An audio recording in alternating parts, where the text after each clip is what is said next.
"You won't survive a week without me," Richard sneered, slamming our checkbook onto the kitchen counter. 30 years of me handling everything while you played housewife. Good luck figuring out real life now. He yanked his suitcase toward the door, pausing only to toss one final barb over his shoulder. "The account's empty anyway. Consider it the price of freedom." Before we jump back in, tell us where you're tuning in from, and if this story touches you, make sure you're subscribed, because tomorrow I've saved something extra special for you. The front door slammed with such force that the framed wedding photo on the wall crashed to the floor, glass shattering across the hardwood, a fitting metaphor for the marriage that had just ended in less than 15 minutes. I stood frozen. In our kitchen, no, his kitchen now, the eviction notice trembling in my hands. The home we'd shared for 3 decades would be on the market by morning.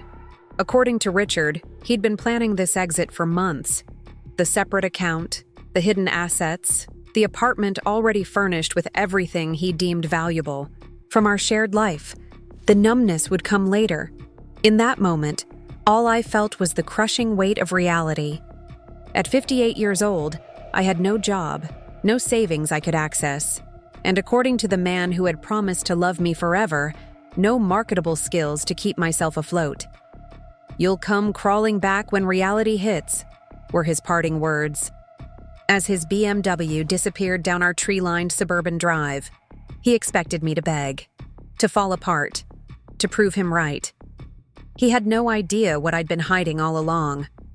Looking back, I should have seen the signs. The late nights at the office that smelled like unfamiliar perfume.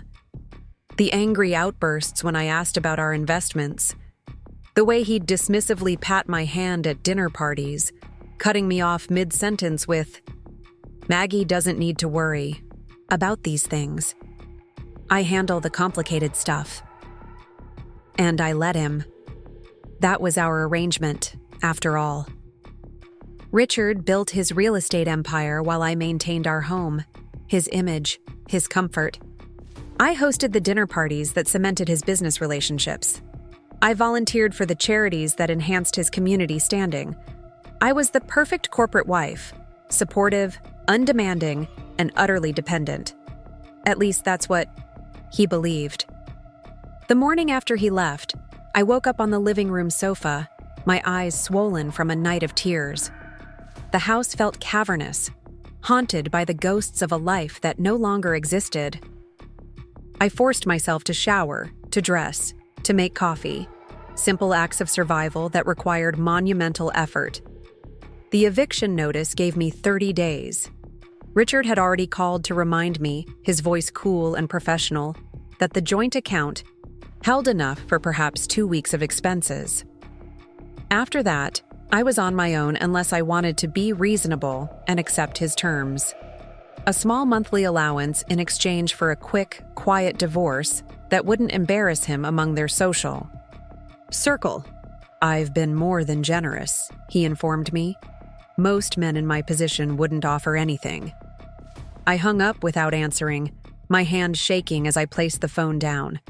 30 years reduced to a dismissive calculation of what my silence was worth. That afternoon, I forced myself to face the financial reality. The joint checking account showed a balance of $1,142.63. The savings account I thought held our emergency fund was empty, transferred out 3 months ago. Credit cards in my name were maxed out with charges I hadn't made. Our investment portfolio, which Richard had always assured me was our retirement security, was nowhere to be found among the papers in his home office. Panic rose like bile in my throat. In less than a month, I would be homeless, penniless, and utterly alone at an age when most of my peers were planning comfortable retirements. Our friends, most of them Richard's business associates and their wives, would likely side with him. My parents were long gone, and my only sister lived across the country, struggling with her own financial problems. "You should call a lawyer," my sister Jane advised when I finally gathered the courage to tell her what had happened. "He can't just leave you with nothing after 30 years. "I don't have money for a lawyer," I replied. the reality of my situation sinking deeper. And Richard knows all the good ones in Portland anyway. There was a long pause before Jane said what we both knew. I wish I could help, Maggie, but with Tom's medical bills? I know, I assured her, forcing brightness into my voice. I'll figure something out. After we hung up, I sat at the kitchen table where Richard and I had shared thousands of meals, surrounded by the evidence of a life built around his needs and preferences. The nautical-themed decor he insisted on because it projected success. The uncomfortable formal dining set that impressed his clients. The gleaming kitchen with high-end appliances I'd been trained to use for elaborate dinner parties. None of it felt like mine, because it never had been. That night, I couldn't sleep. Instead, I found myself in front of our bedroom closet, staring at the rows of expensive clothes Richard had insisted I wear to look the part of a successful man's wife. At the back, behind winter coats and formal dresses I'd worn once to charity, Gallus was a small locked trunk I hadn't opened in nearly 2 decades. My hands trembled as I dug through my jewelry box for the key I'd kept hidden all these years. The lock was stiff with disuse, but it eventually gave way with a reluctant click. Inside, carefully preserved in acid-free tissue paper, lay the evidence of the woman I'd been before Richard Wilson, before I'd agreed to become the perfectly supportive wife he needed to advance his career. Sketchbooks filled with architectural drawings, design portfolios from my years at art school, notebooks containing the business plan for the restoration company I'd dreamed of starting before Richard convinced me his career needed to come first. Beneath these remnants of my former ambitions was a small leather-bound journal and a sealed envelope. The journal contained entries spanning 15 years, records of the small acts of financial independence I'd managed to hide from my controlling husband. Cash skimmed from grocery money. Birthday checks from my parents I'd told Richard were much smaller than they actually were. The occasional design consultation I'd provided to friends, paid in cash and never mentioned. The envelope contained something even more valuable. Documentation of the one secret I'd kept completely hidden from Richard throughout our marriage. It had started as self-preservation, a small insurance policy against the uncertainty I sometimes felt in the early years of our marriage. Over time, it had become my silent rebellion against his complete financial control. I'd been squirreling away money in a secret account for 25 years. It wasn't a fortune by any means. Just small deposits whenever I could manage them, invested cautiously in a mutual fund under my maiden name, with statements sent to a P.O. box Richard knew nothing about.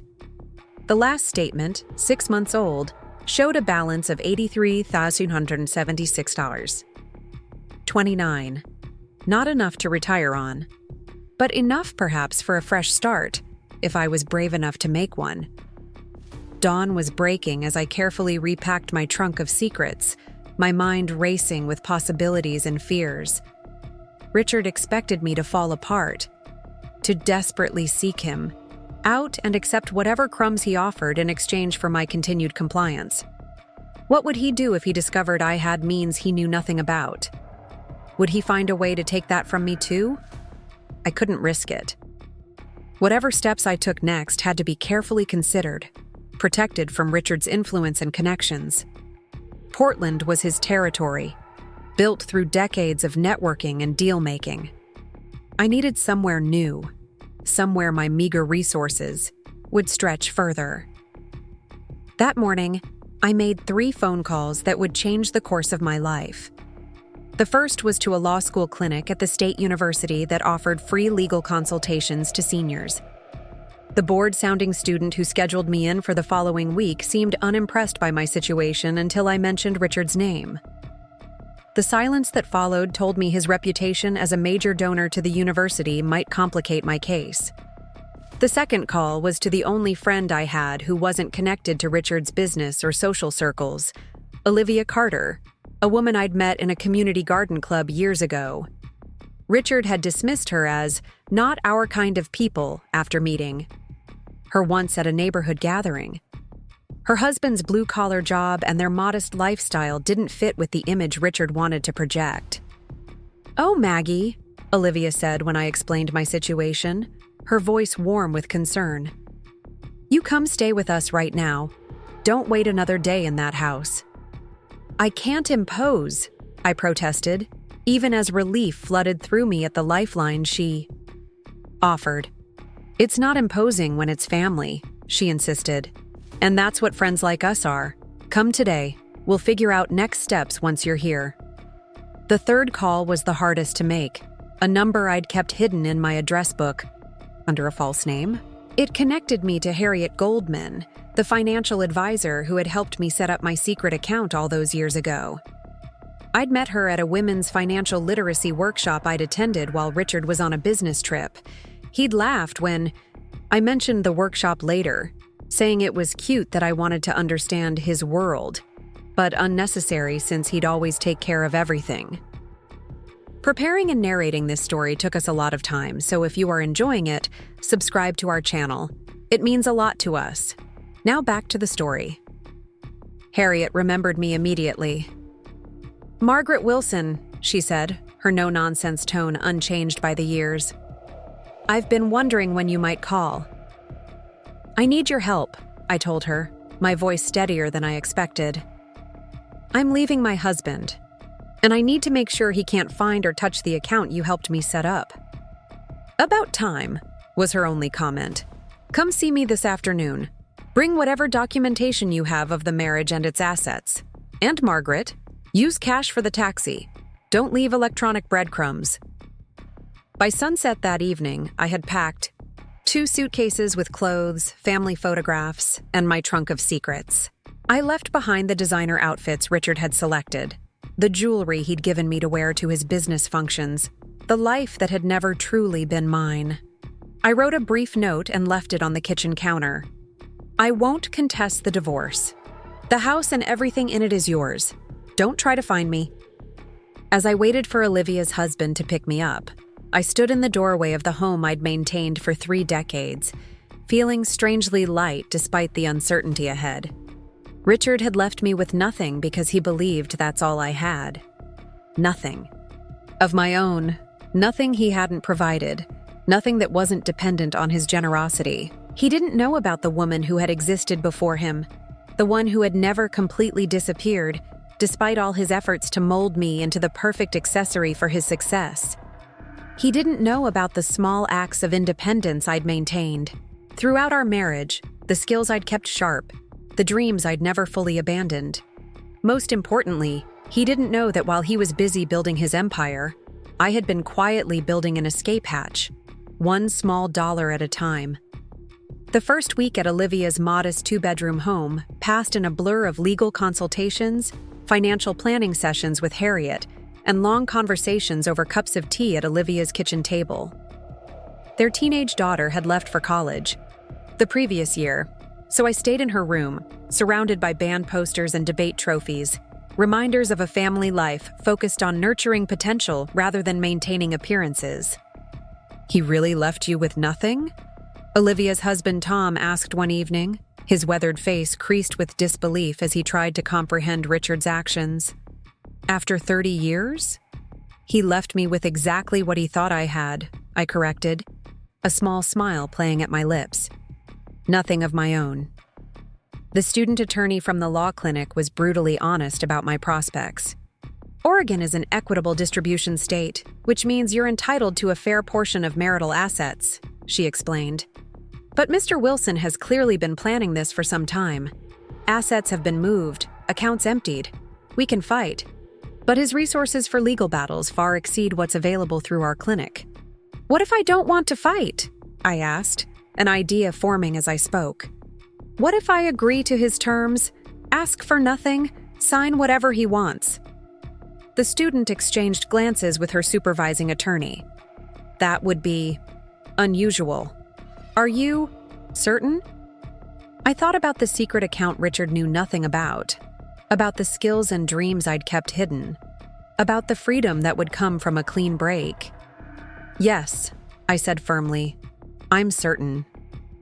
Richard was suspicious when my lawyer, the student attorney using letterhead from the supervising attorney's firm, contacted his legal team to accept his terms without negotiation. He even called me directly, something he'd avoided since leaving. "What are you playing at, Maggie?" he demanded, his voice betraying his confusion. "Since when do you give up so easily?" "I'm not playing at anything, Richard," I replied, keeping my voice neutral. "I just want this over with as quickly as possible." "There must be something you want," he insisted, and I could almost see him pacing in his new apartment, running a hand through his perfectly coiffed hair in frustration. This wasn't following his script.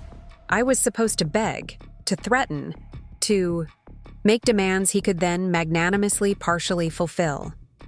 "My freedom," I said simply. "That's all." The divorce was finalized in record time.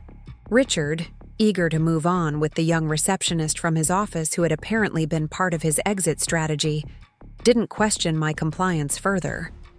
The monthly allowance he'd initially offered as a way to buy my silence was formalized in the divorce agreement, a pittance compared to what equitable distribution might have provided, but enough to maintain the appearance that he hadn't completely abandoned his obligations.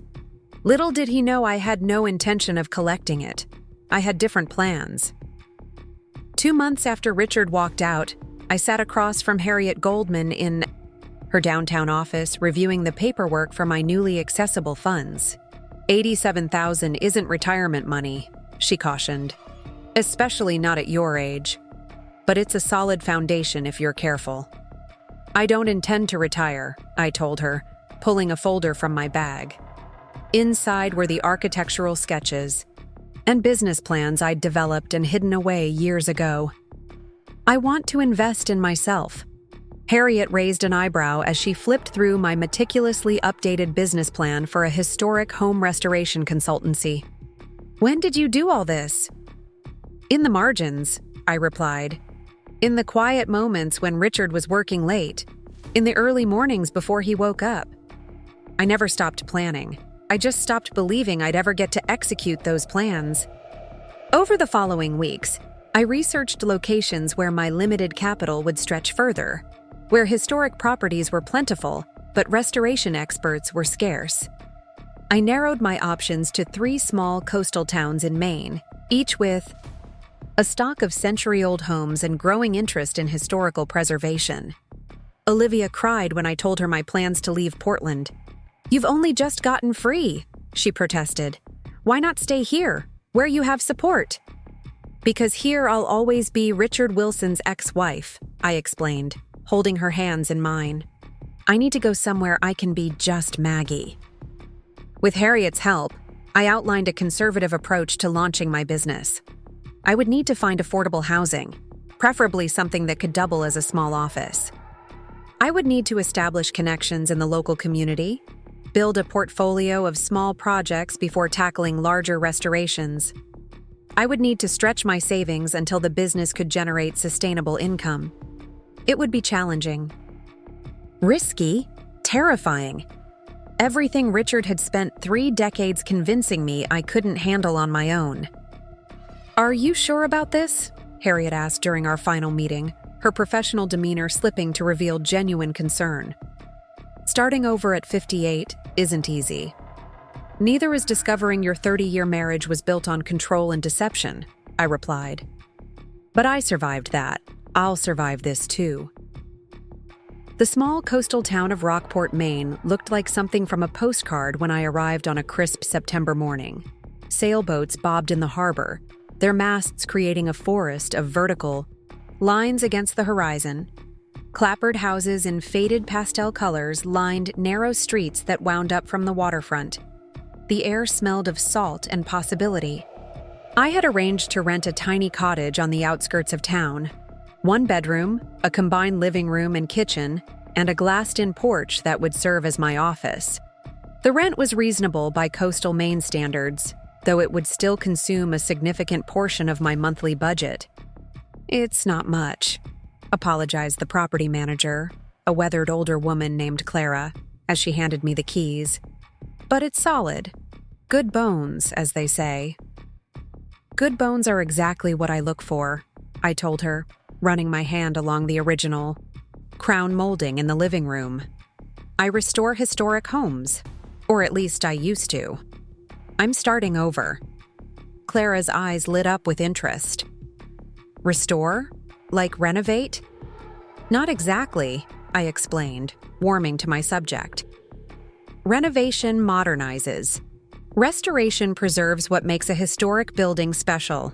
The craftsmanship, the materials, the stories embedded in the structure. By the end of that first conversation, Clara had invited me to join her for the weekly community breakfast at the local diner and mentioned at least 3 homeowners in town who might be interested in consultations. It was my first lesson in small-town networking, so different from the formal business functions I'd attended as Richard's wife, yet infinitely more authentic.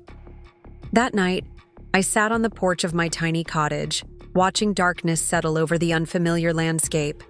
Fear and doubt crept in with the evening chill. What was I thinking, starting over at my age? What if Richard was right, and I didn't have what it took to survive without him?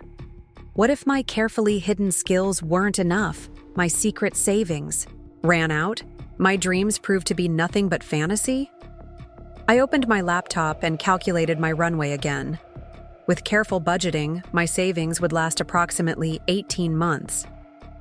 After that, the business would need to be self-sustaining, or I would need to find other work. The timeline felt both impossibly short and endlessly long. 18 months to build a new life. 18 months to prove Richard wrong. To prove to myself that the woman I'd kept hidden all those years was real and capable. I closed the laptop and took a deep breath of salt-tinged air. Tomorrow I would begin. Today, I allowed myself one last night of fear before courage would become a necessity rather than a choice. The weekly community breakfast at Rosie's Diner proved to be the perfect introduction to Rockport society. Clara arrived early to claim a corner table, waving me over with enthusiasm that drew curious glances from the locals. "Everyone, this is Margaret Wilson," she announced to the assembled group of regulars. "She's just moved here from Oregon and she knows how to restore old houses properly." "Call me Maggie," I corrected gently, overwhelmed by the immediate barrage of questions and introductions. By the time our coffee cups were empty, I'd met the town librarian, the owner of the hardware store, 3 retired couples, and Henry and Diane Thompson, who owned the largest bed and breakfast in town, housed in a federal-style home built in 1823. "The original plaster medallions in the dining room are crumbling," Diane lamented, showing me photos on her phone. "The last contractor wanted to rip them out and replace them with fiberglass reproductions." "That would be a shame," I said, examining the images. "Those medallions were likely handcrafted on site. With the right techniques, they can be restored, rather than replaced." Henry leaned forward, interest piqued. "You've done that kind of work before?" "Many times," I confirmed, the lie sticking slightly in my throat. I had assisted with such restorations during my brief career before marriage, and had studied techniques extensively during my hidden hours of continuing education, but I had never led such a project myself. "Could you come take a look?" Diane asked. "Give us an assessment. The tourist season is over, so we have a few months before we need the dining room operational again." Just like that, my first potential client appeared. By the end of the breakfast, I had 3 more appointments scheduled for consultations, along with dinner invitations from 2 different couples eager to continue our conversations about historic preservation. As I walked back to my cottage, my mind raced with equal parts excitement and panic. I had presented myself as an established professional, not the novice business owner I actually was.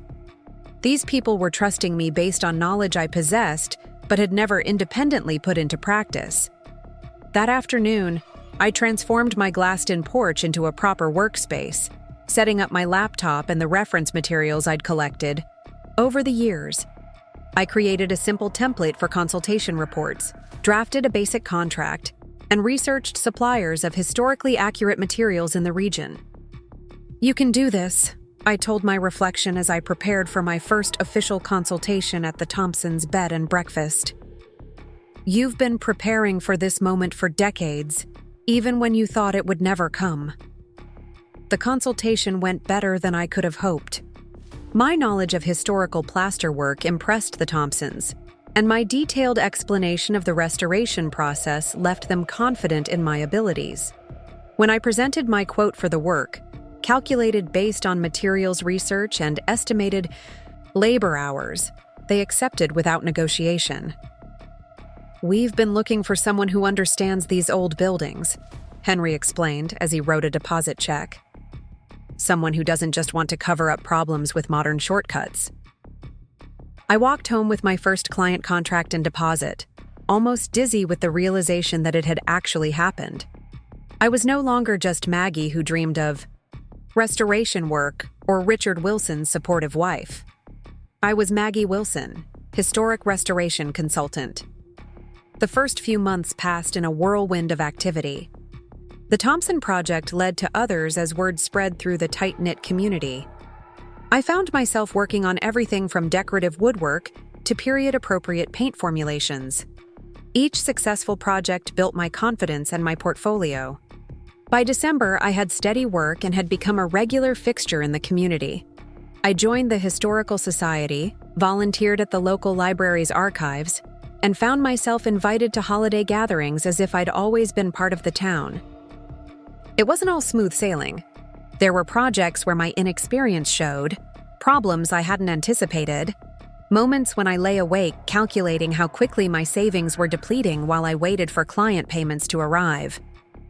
But each challenge overcome added another layer of proof that I could do this, that I was doing it.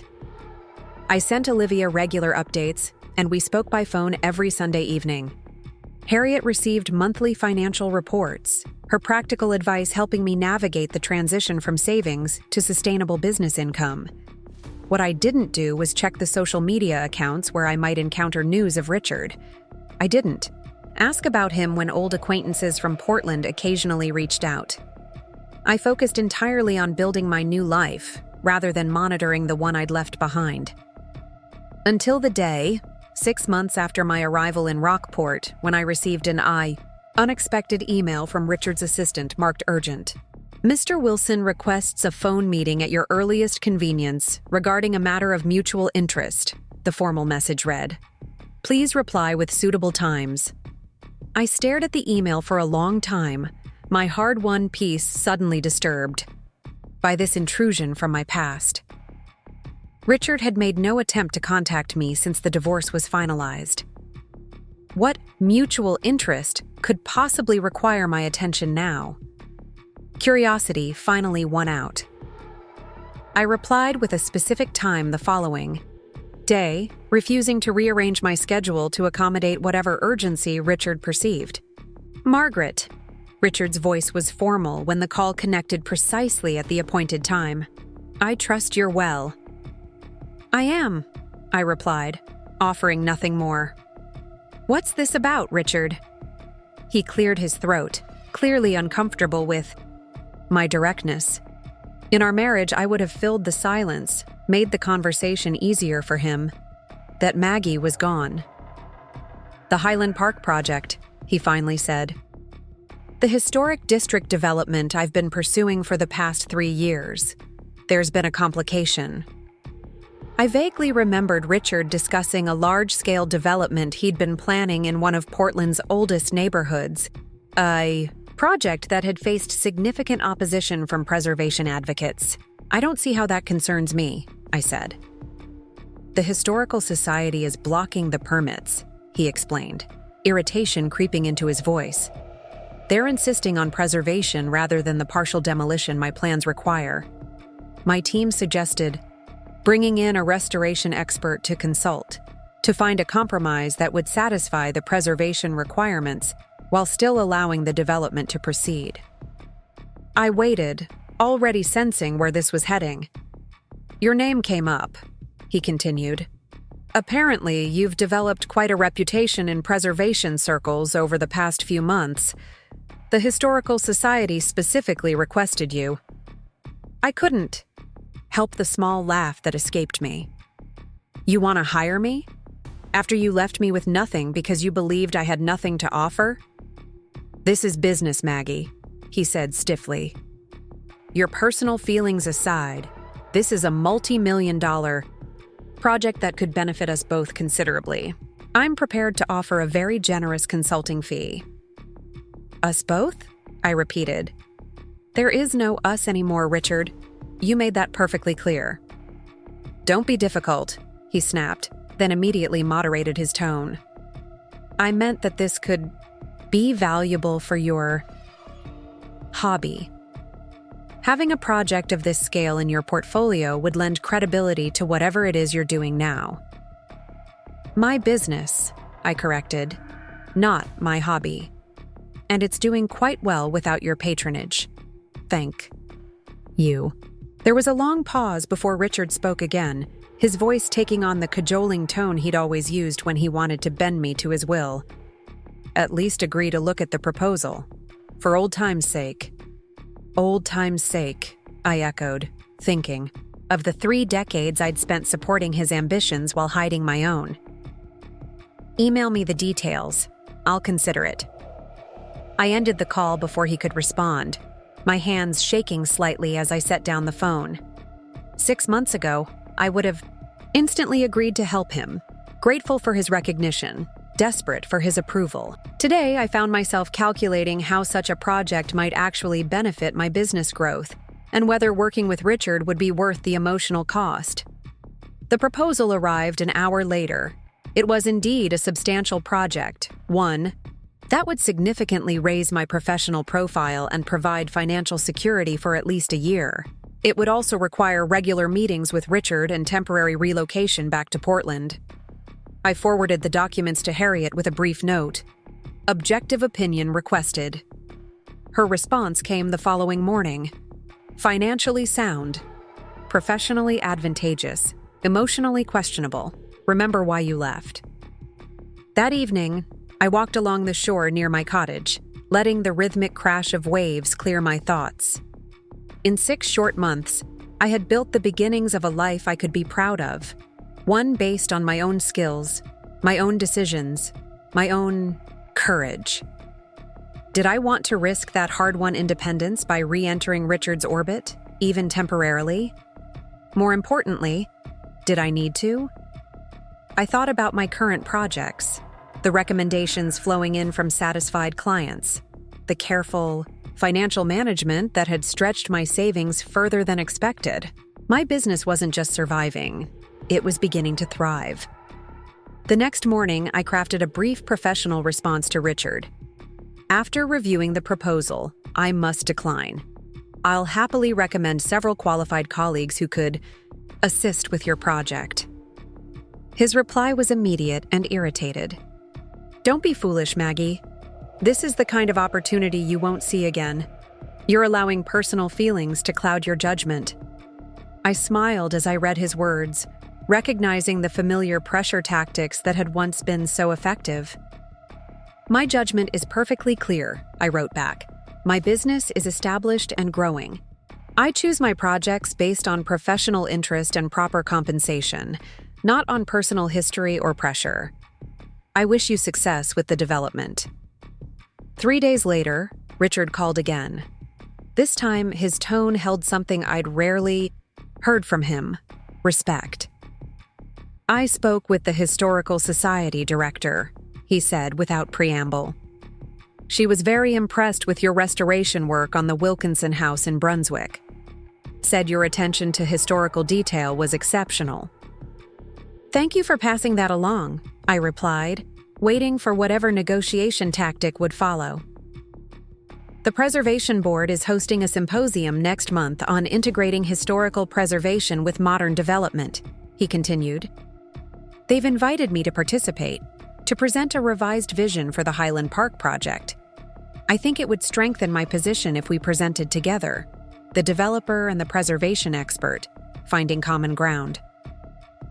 I considered, his offer. The symposium would be valuable networking, introducing me to potential clients beyond my small coastal community. It would also demonstrate to Richard just how capable I had become without him.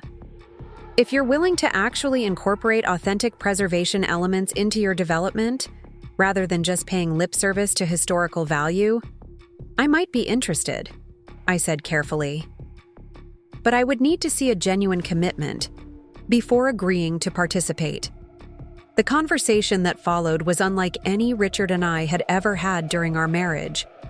For perhaps the first time, he spoke to me as a professional equal, someone whose expertise he valued rather than dismissed.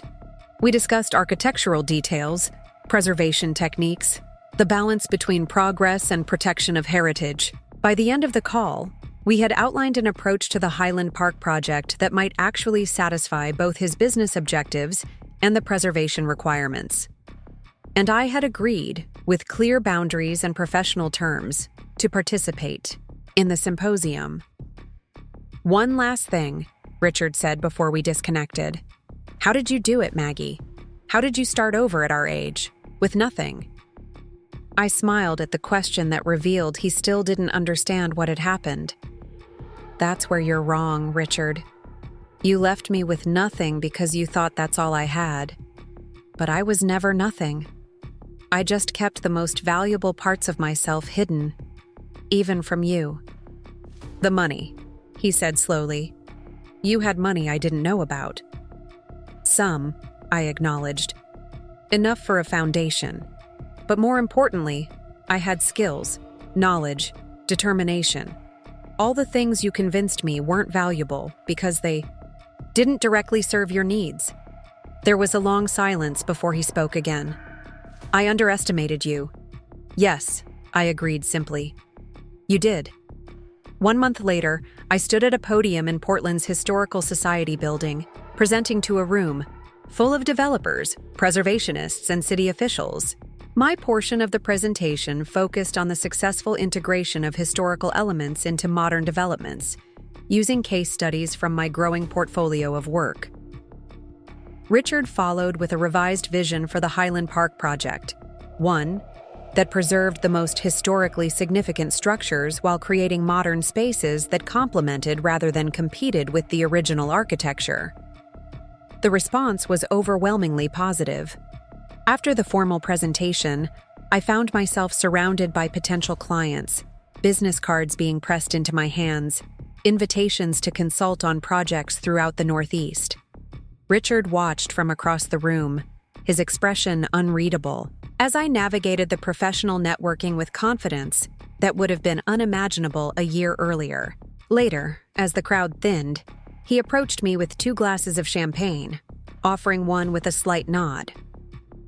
To successful partnerships, he proposed. I accepted the glass but modified his toast. To finding our separate paths.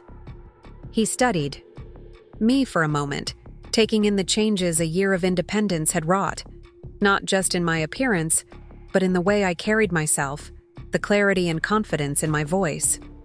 You know, he said quietly, I thought I was punishing you by leaving. You with nothing. I never imagined I was actually setting you free. I smiled, recognizing the truth in his words. Sometimes what looks like an ending is actually the beginning you've been waiting for. As I returned to my small coastal cottage in Maine, the following day, I reflected on the strange journey of the past year. Richard had left me with nothing, or so he thought. In reality, he had finally given me the opportunity to reveal what I'd been hiding all along. Not just a secret account or hidden skills, but the woman I had always been beneath the role I'd played as his wife. In trying to break me, he had instead broken the locks on the cage I'd helped build around myself. The woman who had emerged wasn't new. She had been there all along, waiting for the courage to step into the light. My first night in the empty cottage was the hardest. The realtor had shown me several properties within my budget, but this one, perched on a rocky outcropping with windows facing the churning Maine coastline, spoke to me immediately. Built in the 1920s as a summer home for a Boston banker, it had fallen into gentle disrepair over the decades. The kitchen cabinets hung slightly askew, the wooden floors had lost their luster beneath years of scuffing, and the bathroom fixtures belonged to at least 3 different eras. But beneath these superficial flaws lay exactly what Clara had identified: good bones. I'd signed the rental agreement on the spot, heart racing at the commitment I was making. The monthly rent would consume nearly a third of my calculated budget, but something about the cottage's quiet dignity amid neglect resonated deeply with me. It needed someone who could see its potential, who understood that age and wear weren't flaws but character. Now, as darkness settled over my first evening as its tenant, doubt crept in with the shadows. The wind whistled through poorly sealed windows, creating an eerie chorus that punctuated my solitude. I'd brought only what I could carry in 2 suitcases: clothes, a few books, my portfolio of designs, and basic toiletries. The cottage came partially furnished with the essentials: a bed, a worn sofa, a small dining table with mismatched chairs, and a desk that wobbled on uneven legs. I sat on the edge of the bed, surrounded by emptiness, wondering if I'd made a terrible mistake. In Portland, even after Richard left, I'd been surrounded by the accumulated trappings of our 30-year marriage. Here, with nothing but the essentials, and the sound of waves crashing against distant rocks, I felt the full weight of my aloneness. "What am I doing?" I whispered into the darkness, my voice sounding small against the cottage's creaking timbers. At 58, I'd left behind everything familiar to start a business I hadn't practiced professionally in decades, in a town where I knew no one, with limited funds and unlimited uncertainty. I reached for my phone, thumb hovering over Jane's number. My sister would understand this moment of panic, would offer reassurance, but also perhaps practical suggestions about returning to Portland, finding a sensible job, rebuilding a conventional life from the wreckage Richard had left behind. Instead, I set the phone down and walked to the window. The moon had risen, casting a silver path across the dark water. In the distance, the rhythmic flash of a lighthouse cut through the night, a beacon of warning and guidance. I pressed my palm against the cold glass, feeling the vibration of wind and waves transmitted through the old structure. "You and I are going to help each other," I said aloud to the cottage. "We're both survivors." Sleep came fitfully that night, broken by unfamiliar sounds and anxious thoughts, but morning arrived with strengthening resolve. I rose early, made coffee in the ancient percolator left behind by previous tenants, and carried it to the glassed-in porch that would become my workspace.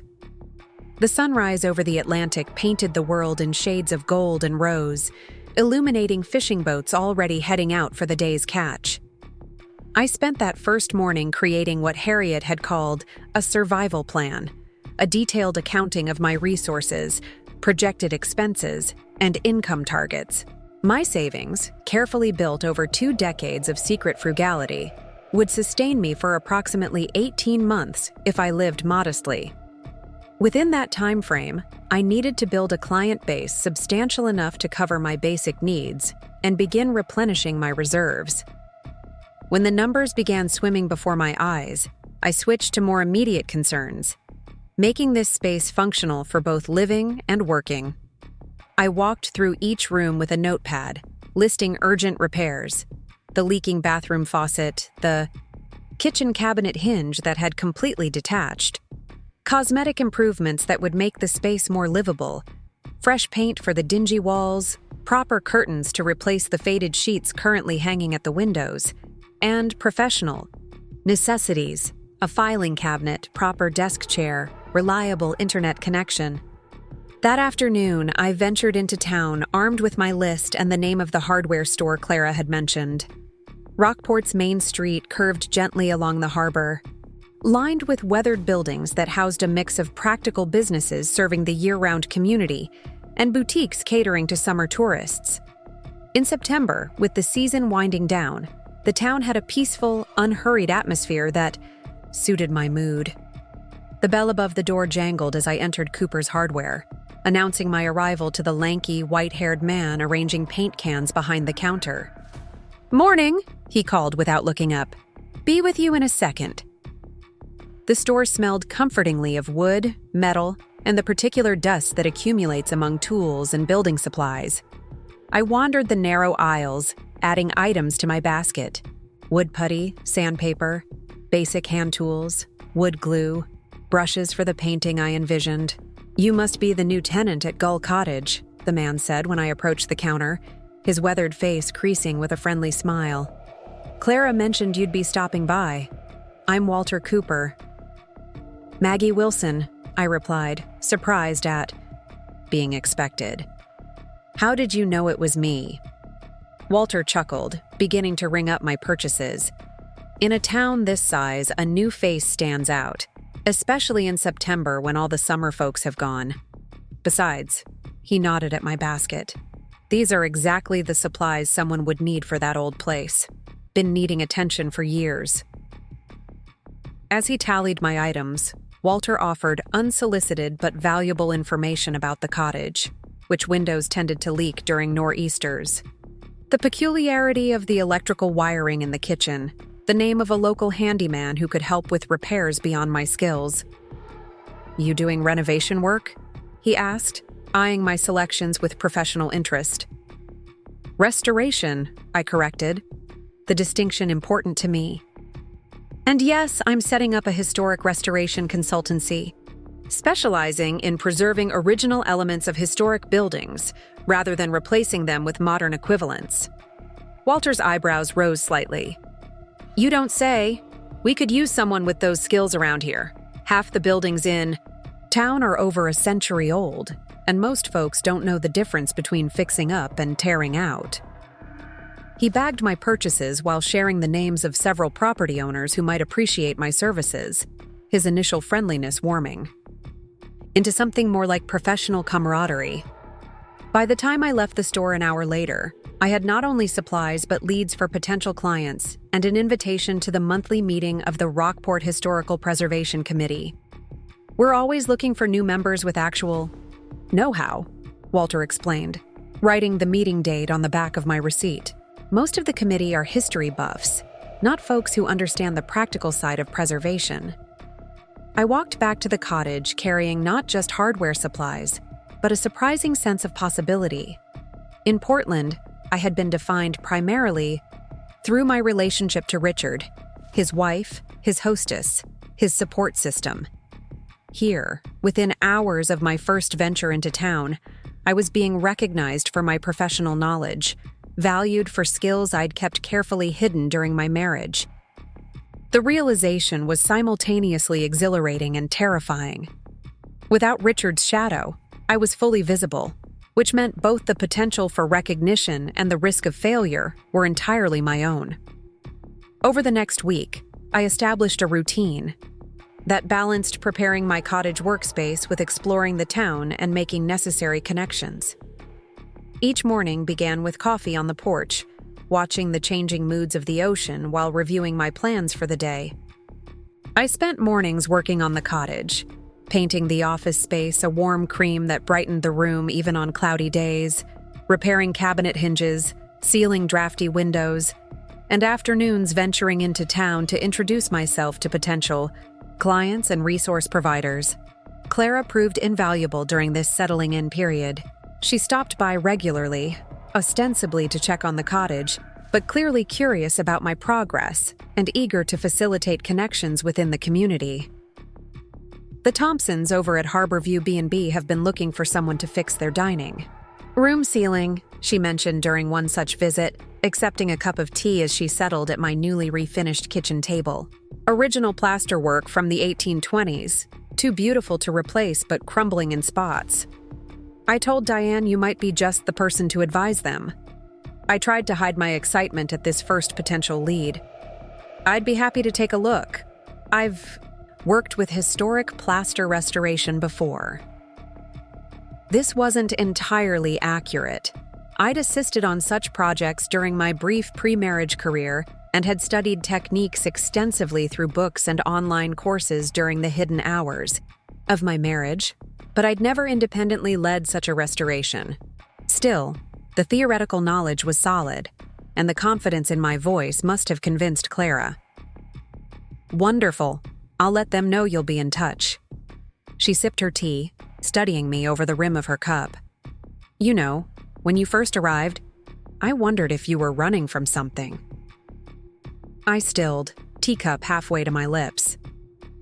"What makes you say that?" Clara shrugged, her direct gaze softening slightly.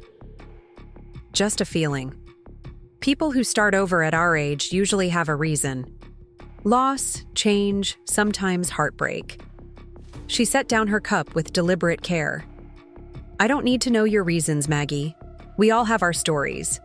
But if you ever want to share yours, I'm a good listener." The simple kindness in her offer nearly undid me. For so long, I'd kept my dreams and disappointments carefully contained, sharing little of my interior life even with friends. Richard had discouraged what he called excessive emotionalism, preferring that I present a composed, unruffled face to the world. The habit of containment had become so ingrained that the prospect of authentic sharing felt almost dangerous. "Thank you," I managed after a moment. "Maybe someday." Clara nodded, respecting the boundary, and shifted to practical topics. The best day to visit the farmer's market, where to find fresh seafood direct from the boats, which local services offered discounts for year-round residents. By the time she left, the momentary vulnerability had passed, but a small door had opened between us. The possibility of true friendship rather than mere neighborly acquaintance. The Thompsons' consultation the following day marked my first professional opportunity in Rockport. I spent the previous evening reviewing my resources on plaster restoration, preparing a basic assessment form, and selecting appropriate samples from my materials collection to bring along. I dressed carefully in what I thought of as my professional uniform: tailored trousers, a simple blouse, and a structured jacket, practical enough for climbing ladders if necessary, but polished enough to convey expertise. Harborview Bed and Breakfast occupied a commanding position overlooking the harbor, its federal-style architecture graceful despite years of weather exposure. Diane Thompson greeted me at the door, her warm welcome tinged with visible relief. "Clara said you might be able to help us," she said, leading me through the elegant foyer. "The last 3 contractors wanted to tear everything out and start fresh. Henry and I would rather close permanently than destroy the original craftsmanship." The dining room revealed the source of her concern immediately. The elaborate plaster medallion surrounding the chandelier mount had developed significant cracks, with sections beginning to pull away from the lath beneath. Additional decorative plasterwork along the ceiling perimeter showed similar deterioration. "May I?" I asked, gesturing toward the stepladder positioned beneath the medallion. For the next hour, I examined the damage methodically, documenting cracks and separations, testing the stability of surrounding areas, investigating the source of moisture that had contributed to the deterioration. I explained each step to the Thompsons as I worked, sharing the history of similar plasterwork and the traditional methods used to create such details. "The good news," I concluded as I descended the ladder, "is that this is absolutely restorable. The damage isn't structural. It's primarily adhesion failure between the finish coat and the scratch coat beneath, likely due to subtle shifting of the building over time and possibly some moisture issues from upstairs." I outlined the restoration process, the materials required, the time frame for completion, and an estimated cost range. Throughout my explanation, I watched their expressions shift from skepticism to cautious hope. "You can really save it?" Henry asked, his weathered hand reaching up as if to touch the damaged ceiling. "Without replacing any sections?" "With traditional methods and appropriate materials, yes," I confirmed. "The original craftsman developed techniques specifically for repairing this type of damage. We've just forgotten many of them in our rush toward replacement rather than restoration." By the time I left Harborview, I had my first official project, complete with a signed consultation agreement and a deposit check toward the materials I would need to order. The amount wasn't substantial, but the significance was immeasurable.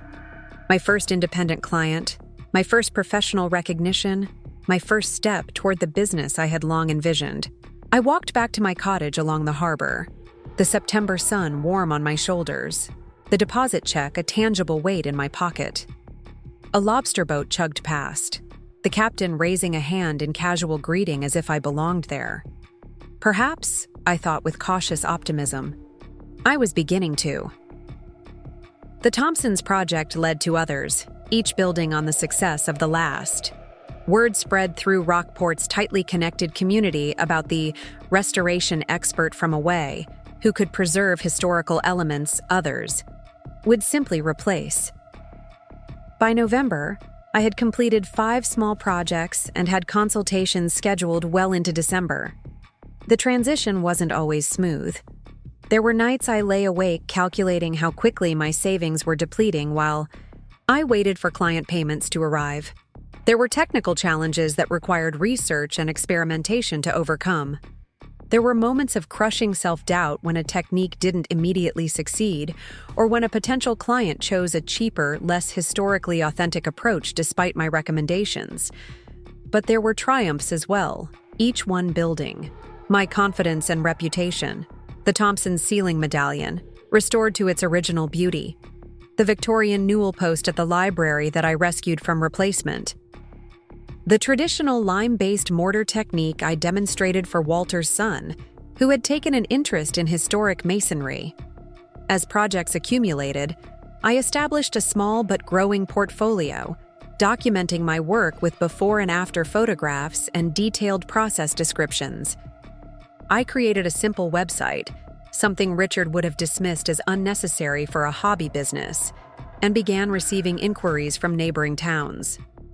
My financial situation stabilized enough that I could extend my projected runway from 18 months to nearly 2 years.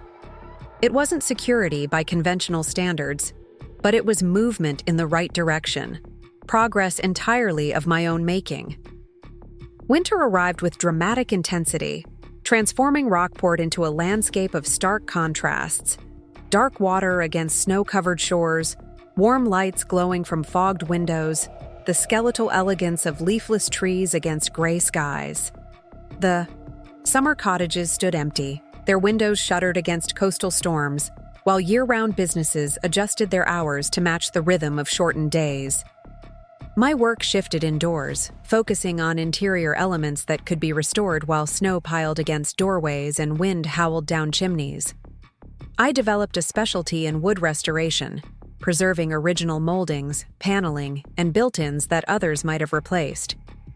The meditative quality of the work, carefully removing layers of paint to reveal grain patterns beneath, reconstructing damaged sections with matching wood species, applying traditional finishes, provided a sense of purpose during the long winter evenings. The cottage became truly mine during these months. I arranged my growing collection of reference books on shelves I'd restored and reinstalled. I celebrated small victories with simple indulgences, a better quality coffee, fresh, flowers from the market, art supplies I hadn't allowed myself in years. I began sketching again, tentatively at first, then with growing confidence. Architectural details observed around town, potential restoration solutions, occasionally just the changing light on water and stone. Clara's prediction proved accurate. Winter in a coastal Maine town required community. Neighbors checked on each other during storms, shared surplus firewood, organized potluck suppers that lasted well into evening as the early darkness encouraged lingering conversations.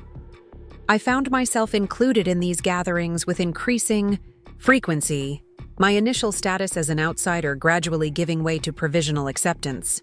The Historical Preservation Committee meetings became a monthly anchor in my social calendar. The group, primarily retirees with passionate interest in local history but limited technical knowledge of preservation, welcomed my practical expertise, while educating me about Rockport's specific architectural heritage.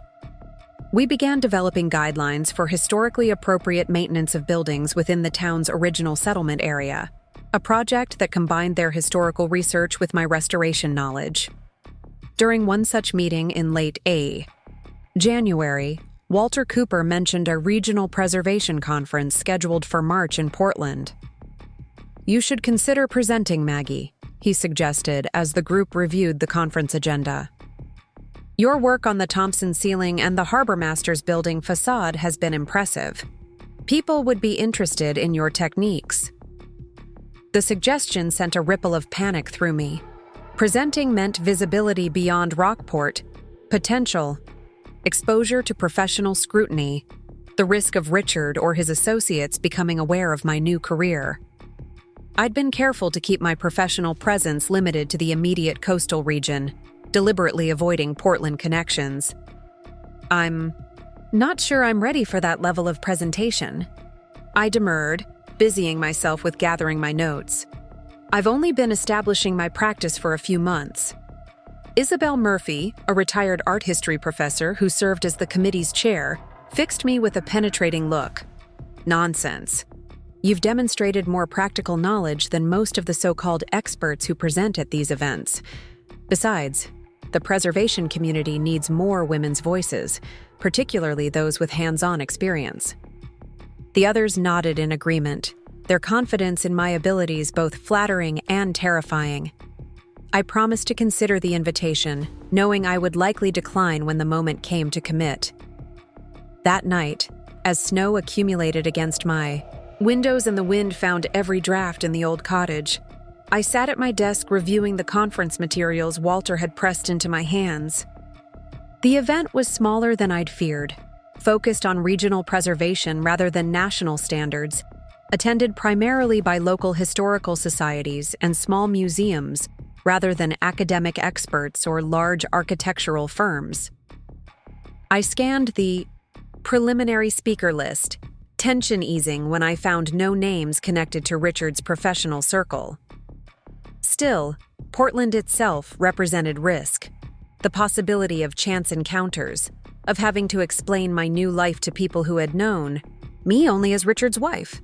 But beneath the fear lay a flicker of something else. Pride in what I'd accomplished, a desire to share knowledge I'd spent decades accumulating, the professional recognition that had been denied me throughout my marriage. I'd left Portland as a discarded wife. Returning as a respected preservation specialist held a certain poetic justice. I set the conference materials aside, decision unmade. Time enough in the morning to weigh risk against opportunity, fear against ambition. February brought a breakthrough project that pushed professional concerns temporarily aside. The Rockport Historical Society had received a grant to preserve the interior of the town's original customs house, a federal-style building that had stood watch over the harbor since 1823. The structure had served various functions over the decades: post office, town clerk's office, even briefly as a schoolhouse, before being acquired by the Historical Society in the 1970s.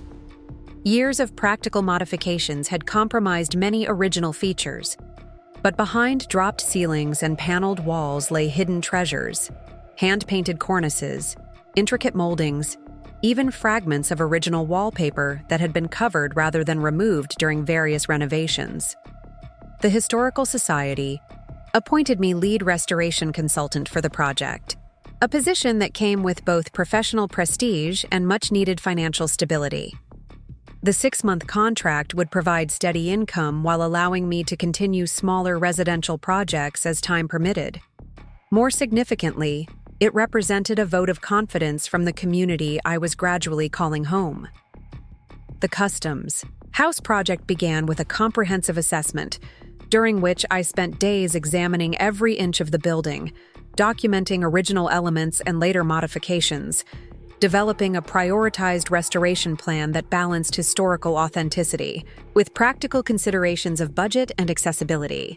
I assembled a small team of local craftspeople, Walter's son for the masonry elements, a retired carpenter with experience in historic buildings, a painter who specialized in traditional pigments and application techniques.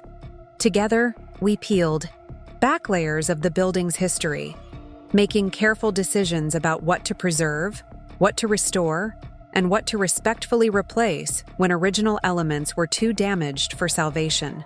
The work was physically demanding, particularly for someone who had spent decades in the climate-controlled comfort of suburban domesticity. I came home each evening with aching muscles, plaster dust in my hair, and a bone-deep satisfaction I'd rarely experienced in my previous life.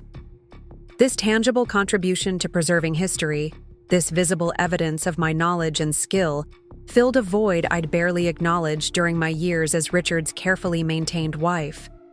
Clara noticed the change in me one evening when she stopped by with a loaf of fresh-baked bread. I had just returned from the customs house, still wearing work clothes streaked with plaster dust and paint, hair escaping from its practical knot. "You look different," she observed, settling at my kitchen table while I washed grime from my hands. Happier, more substantial somehow. I glanced at my reflection in the window above the sink, cheeks flushed with exertion, a smudge of pale green paint across my forehead where I'd pushed back my hair, eyes bright with exhaustion and accomplishment. The woman looking back bore little resemblance to the carefully coiffed, perfectly composed corporate wife I'd been for 3 decades. "I feel different," I admitted, drying my hands and joining her at the table.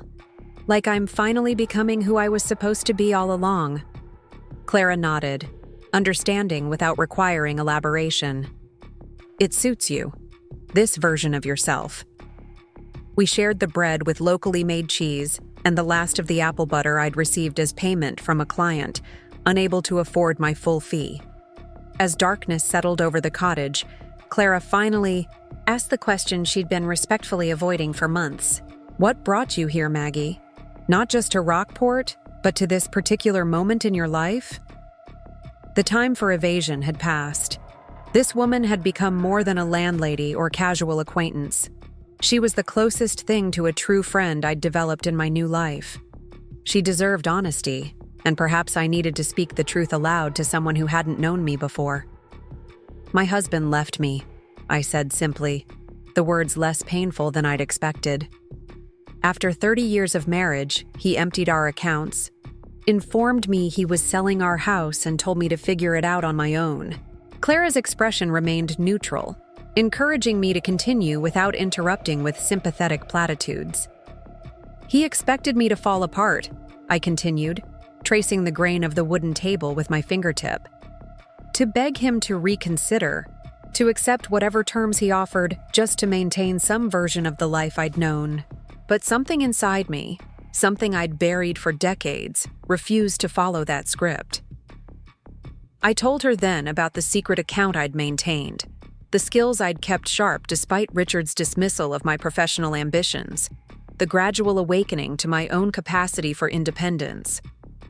I described the terror and exhilaration of those first weeks alone, the calculation of resources, the deliberate choice to build something entirely new rather than scrambling to reassemble pieces of my former life.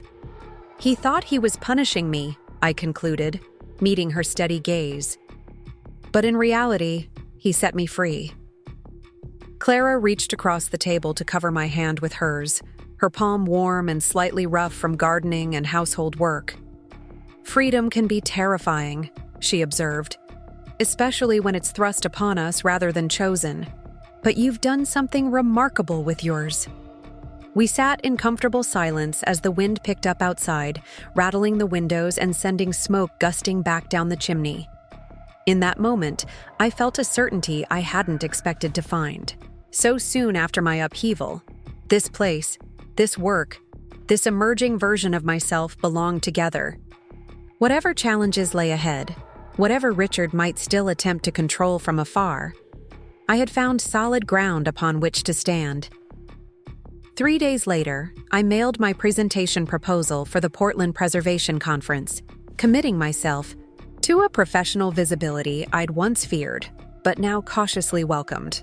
The future remained uncertain. My financial stability still precarious, my business still developing, my new identity still forming.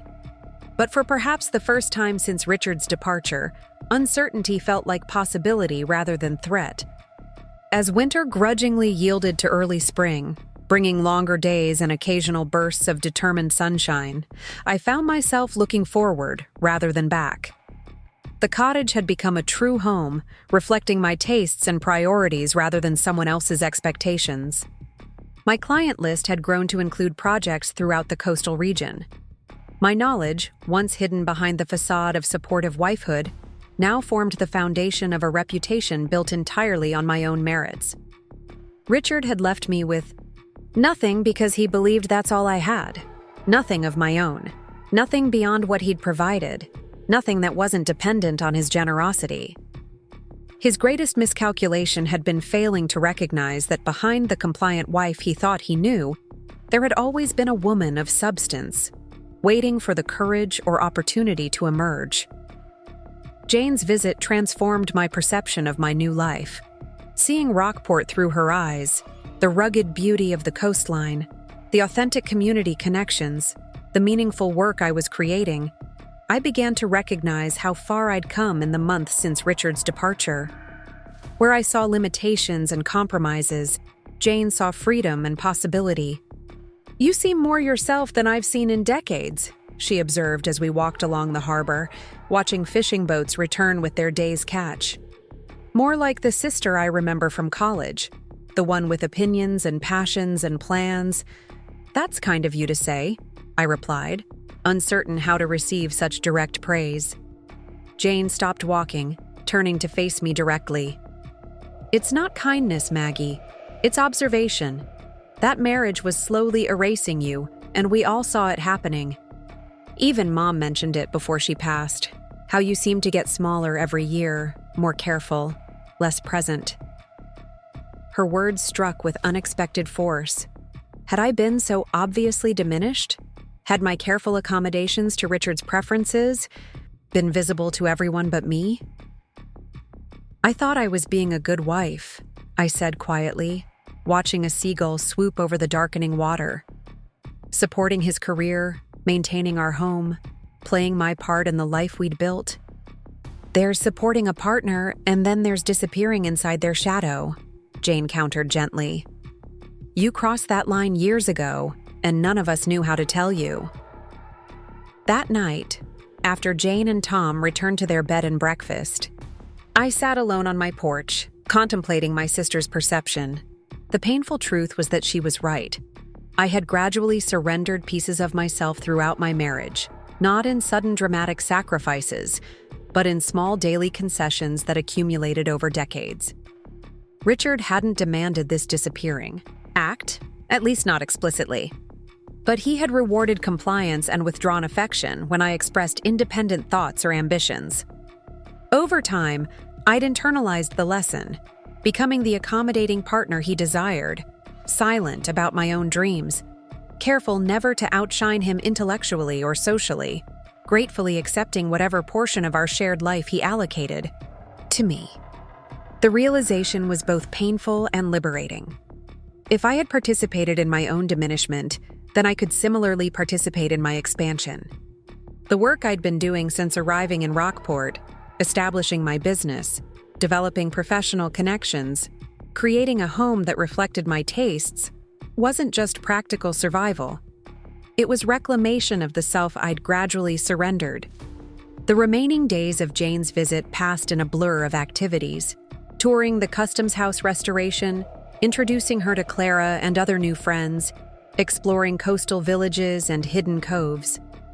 Tom, initially quiet and seemingly concerned about my circumstances, gradually relaxed as he observed my competence and growing confidence. "You've landed on your feet," he commented during their final evening as we shared dinner at the local seafood restaurant that had become my occasional indulgence. "Better than landed, you're flourishing." "I'm surviving," I corrected, still uncomfortable with overly positive assessments of my situation. "The business is growing, but I'm not exactly financially secure." "There are different kinds of security," Jane interjected, her expression thoughtful. "For years we worried about you because you seemed so contained." like you'd built walls around yourself to maintain that perfect life with Richard. The woman sitting across from us now seems more alive, more engaged, more real, even with the financial uncertainties. Their departure the following morning left me melancholy but strangely energized. Jane's perspective had provided external validation of the internal changes I'd been experiencing but struggling to articulate. The path ahead remained challenging, but I could now recognize it as a path of my own making, rather than one forced upon me by circumstance. Spring arrived in coastal Maine with characteristic ambivalence. Brilliant sunshine alternating with bone-chilling fog, crocuses pushing through patches of lingering snow, days growing perceptibly longer while winter still gusted through poorly sealed windows. The changing season brought new rhythms to Rockport as the town prepared for the return of summer residents and the tourism that sustained many local businesses. My work expanded with the warming weather. The Customs House project continued, but additional opportunities emerged as homeowners prepared properties for the season. I found myself with more consultations than I could reasonably schedule, a welcome problem that nonetheless created anxiety about potentially disappointing new clients or compromising quality. James Cooper, Walter's son, had become an informal apprentice, joining me on projects that required additional hands and absorbing traditional techniques with impressive speed. His growing interest in preservation provided not just practical assistance, but an unexpected opportunity to formalize my knowledge through teaching, an aspect of the work I hadn't anticipated enjoying so thoroughly. "You explain things differently," he commented one afternoon as we restored elaborate window casings in a sea captain's house that was being converted to a museum. "Most contractors just want to get the job done quick and cheap. You talk about respecting the original craftsmen, understanding why they made the choices they did.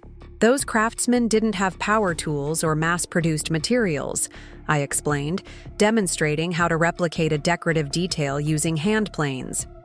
"They developed techniques that worked with the properties of natural materials and the constraints of hand tools. When we restore their work properly, we're preserving not just the appearance, but the ingenuity behind it." James nodded, his focus intense as he attempted to reproduce the molding profile I'd shown him. His first effort fell short, the curves slightly uneven, the proportions not quite matching the original. "Try again," I encouraged, resisting the urge to take over. "Remember to let the tool do the work. You're guiding it, not forcing it."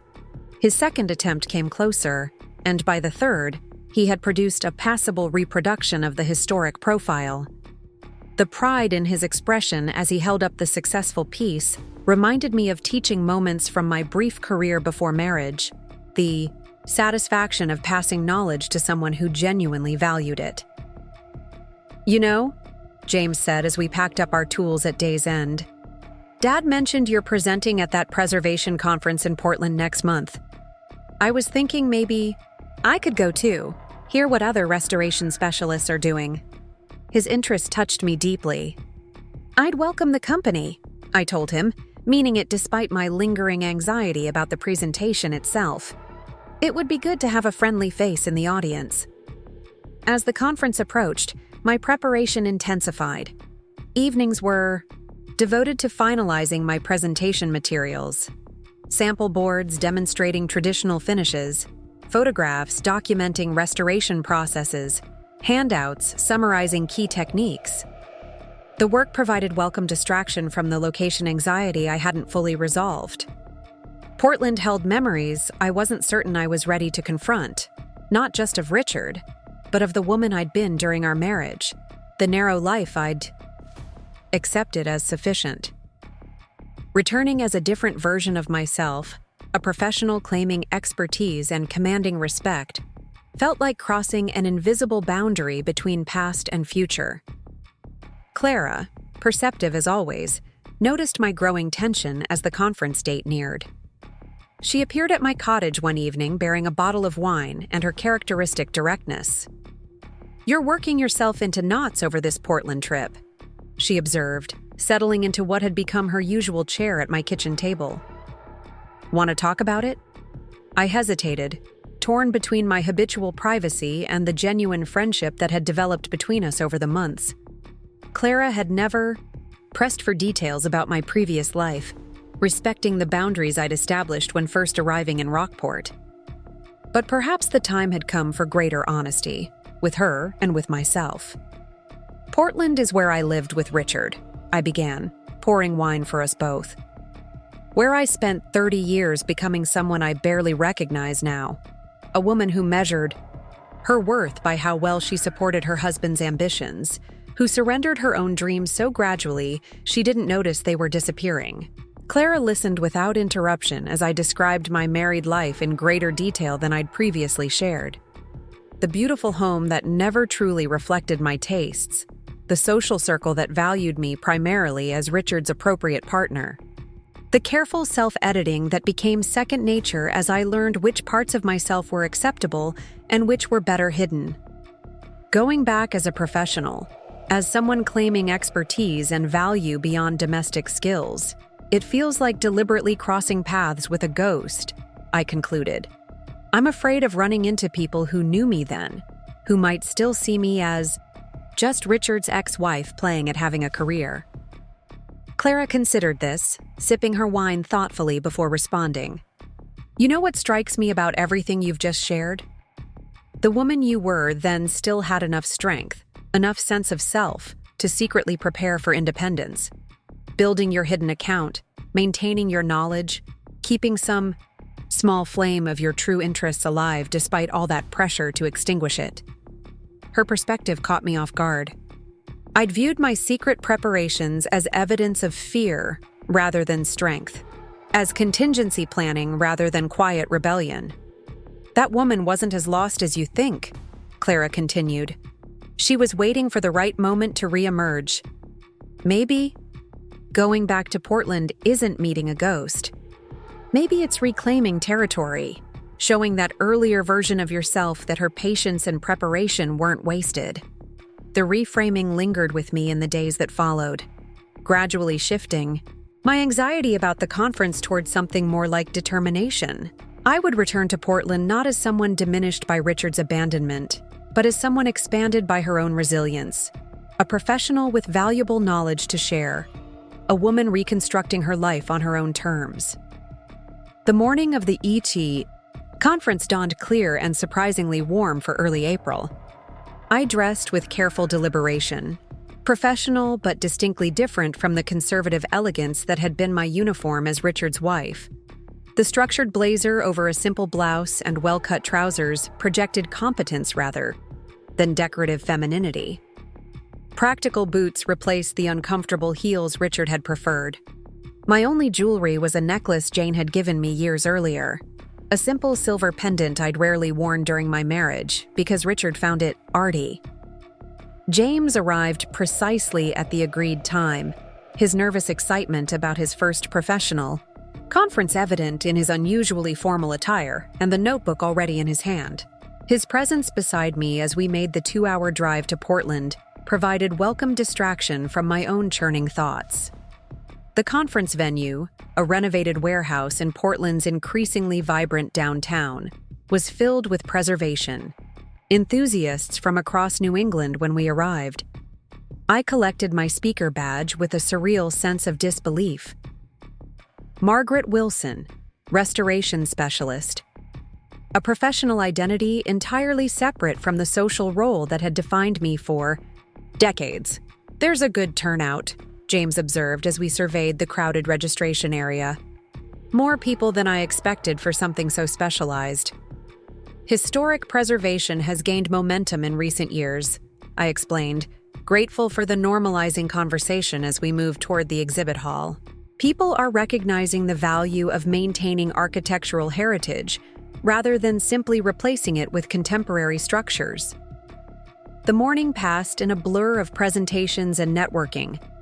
I attended sessions on traditional masonry techniques and energy efficiency in historic structures, taking detailed notes to share with the Rockport Preservation Committee. James moved between different tracks, occasionally appearing at my side to share an insight or introduction. During the lunch break, I found a quiet corner to review my presentation notes one final time, calming my nerves through methodical preparation. I was so absorbed in this task that I nearly missed the announcement of the afternoon keynote speaker, a name that jolted me from my concentration. Our featured presenter this afternoon is Robert Cavendish, principal architect at Wilson Cavendish Associates, discussing their innovative approach to adaptive reuse in the Highland Park Historical District. Robert Cavendish, Richard's business partner. The man who had been a regular guest at our dinner table for over 20 years, whose wife had been my shopping companion and confidant, whose children I had watched grow from infants to adults. Panic surged through me, my carefully constructed professional composure threatening to shatter. I hadn't anticipated this particular connection to my past life appearing at the conference. Would Robert recognize me? Would he mention my presence to Richard? Would his appearance somehow undermine the new identity I was establishing? James appeared beside me, immediately sensing my distress. "Are you all right? You've gone pale." I knew that man in my previous life, I managed, my voice barely steady. He is my ex-husband's business partner. Understanding dawned in James's expression. He'd heard enough about my circumstances to grasp the significance of this unexpected intersection of past and present. "Do you want to skip his presentation? We could get coffee somewhere instead. Come back for your session later." The offer was tempting, an easy escape from potential discomfort or confrontation. But something in me rebelled against retreating. I had earned my place at this conference through knowledge and skill, not marriage connections. Running away would only reinforce the narrative that I was still defined by my relationship to Richard. "No," I decided, straightening my shoulders. "I'm a legitimate attendee and presenter. I have as much right to be here as Robert does." We found seats near the back of the keynote hall, giving me some distance while still allowing me to assess Robert's reaction if he happened to notice me. The lights dimmed as he was introduced, his familiar figure appearing at the podium with the confident ease I remembered from countless professional events I'd attended as Richard's wife.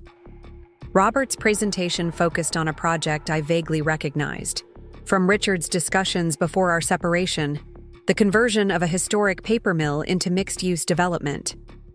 The approach he outlined was predictably commercial, emphasizing modern amenities while preserving just enough historical elements to satisfy preservation requirements and create marketable character. As he spoke, I found myself mentally cataloging the compromises embedded in the project, the authentic features sacrificed for convenience or cost savings, the missed opportunities to honor the building's industrial heritage. The critical assessment surprised me, not because the observations were invalid, but because I would never have voiced such professional opinions during my marriage. I had been trained to admire Richard and Robert's work unconditionally, to provide social support rather than technical critique. When the presentation concluded and the lights came up for questions, I remained silent, still processing this shift in perspective. The professional distance I now felt from Richard's world was perhaps the most concrete evidence of how much I had changed in the months since our separation. As the audience dispersed following the Q&A session, I moved toward the exit, hoping to avoid direct encounter with Robert. But fate had other plans. Turning a corner near the refreshment area, I found myself face to face with my former social connection, now viewed through the lens of my new identity. Robert's expression shifted from polite neutrality to shock as recognition dawned. Maggie Wilson? My God, what are you doing here?" The genuine confusion in his voice might have been comical under different circumstances. The concept of me attending a professional conference clearly disrupted his entire understanding of who I was. "Hello, Robert," I replied, keeping my voice steady and professional. "I'm presenting in the next session on traditional materials in restoration work. I've established a consultancy in historic preservation." He blinked rapidly, visibly struggling to reconcile this information with his perception of Richard's decorative, dependent wife. I had no idea you were. I mean, Richard never mentioned you had expertise in this field. There are many things Richard doesn't know about me, I said simply. How is the Highland Park project progressing? I noticed you didn't mention some of the challenges with the original millwork in your presentation. The subtle shift to professional conversation rather than personal inquiry threw him further off balance. He recovered quickly, however, falling into the familiar pattern of explaining technical matters in slightly simplified terms, the tone men in Richard's circle often adopted with wives they assumed had limited understanding of business concepts. We've had to make some compromises on original features, he acknowledged. The cost of true restoration would make the project financially unviable. Have you considered selective authentic restoration? I suggested, drawing on my growing expertise. Preserving key elements that define the building's character while making more substantial modifications in less visible areas? I've found it creates a meaningful connection to historical craftsmanship without the expense of comprehensive restoration. Robert's expression shifted again, reassessment visible as he processed my informed suggestion. That's actually an interesting approach. We haven't explored that specific balance. The conversation continued for several minutes, gradually evolving from his initial condescension to something approaching professional exchange. James stood quietly beside me, his presence a silent affirmation of my legitimate place in this environment. As we prepared to part ways, Robert hesitated, clearly debating whether to broach the personal topic hovering between us. Richard mentioned you'd moved away, he finally said. He didn't say you'd established a new career. I'm sure there are many things Richard hasn't shared about our separation, I replied, maintaining my professional composure. Just as there are aspects of my life I chose not to share with him during our marriage. Please don't feel obligated to report this encounter to him. My professional development is no longer his concern. Walking away from that interaction, I felt a curious lightness, as if I'd passed through some invisible barrier between my past and present selves. Robert's surprise at finding me in a professional context had initially threatened to undermine my confidence, but the actual exchange had ultimately reinforced my new identity. I had engaged with him not as Richard's ex-wife, but as a knowledgeable specialist offering valuable perspective. James waited until we were well out of earshot before commenting. That was impressive, he said quietly. Standing your ground with someone from your old life, not letting him dismiss you. His observation brought the significance of the moment into sharper focus. For decades, I'd allowed Richard and his colleagues to define my place in their world, socially valuable but professionally irrelevant. That dynamic had shifted permanently, regardless of what Robert might report back to Richard about our encounter. My presentation that afternoon benefited from this newfound clarity. Standing before an audience of preservation professionals, I spoke with conviction about traditional materials and techniques, sharing knowledge accumulated through both formal education and practical experience. The questions that followed demonstrated genuine interest in my approaches, particularly my emphasis on balancing historical authenticity with practical application. Several attendees approached afterward, exchanging business cards and discussing potential collaboration. One woman, the director of a regional preservation society, specifically requested my contact information for an upcoming museum restoration project. We've been looking for someone with your perspective, she explained. Someone who understands both the technical aspects of restoration and the philosophical importance of preserving original craftsmanship. By the time James and I began the drive back to Rockport that evening, my conference folder contained half a dozen potential business leads, connections that could potentially sustain my practice through its crucial second year. More significantly, I carried an internal confirmation that my professional reinvention was neither temporary nor insubstantial. I had created something real and valuable from the wreckage of my previous life. Would you consider taking me on officially? James asked unexpectedly as we neared the Rockport town limits. As an apprentice or assistant or whatever you'd call it. I want to learn this work properly, not just pick up techniques here and there. The request caught me off guard. James, I'm hardly established enough to take on staff. My financial situation is still precarious at best. I'm not asking for a full salary, he clarified. More like traditional apprenticeship. I work with you, learn the specialized techniques, maybe get a small stipend when projects can support it. Dad thinks it's a good idea. Says there's more future in preservation work than general contracting, especially with all the historic properties around here. The proposal stirred something I hadn't fully acknowledged, a desire to pass on the knowledge I'd gathered, to cultivate preservation skills in the next generation. Teaching James had already provided unexpected satisfaction. Formalizing that relationship offered both practical assistance and meaningful purpose. Let me think about how we might structure it, I said, not quite committing but acknowledging the possibility. We'd need to be clear about expectations on both sides. The conversation shifted to practical considerations, potential project, pipeline, skill development priorities, financial arrangements. By the time I dropped James at his parents' home, we had outlined the beginnings of a working relationship that might benefit us both. That night, alone in my cottage with the sound of waves providing rhythmic accompaniment to my thoughts, I reflected on the day's significance.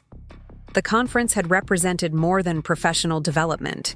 It had been a reclaiming of space, geographical, social, and psychological.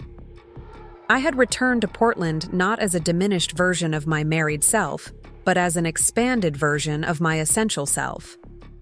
Robert's reaction, while initially unsettling, had ultimately reinforced this transformation. His surprise at finding me in a professional context highlighted how completely I had been defined by my relationship to Richard in my previous life. That definition no longer contained me. More practically, the connections made at the conference offered tangible pathways toward greater financial stability. If even half the potential leads materialized into actual projects, my business runway would extend significantly beyond the original 18-month estimate. The regional museum opportunity alone could provide steady work for nearly 6 months. This growing security allowed me to consider James's apprenticeship proposal more seriously. Taking on a formal teaching role would certainly add complexity to my still developing business, but it also offered practical assistance, companionship, and the satisfaction of mentorship. The arrangement might even provide a foundation for eventual expansion beyond what I could accomplish alone.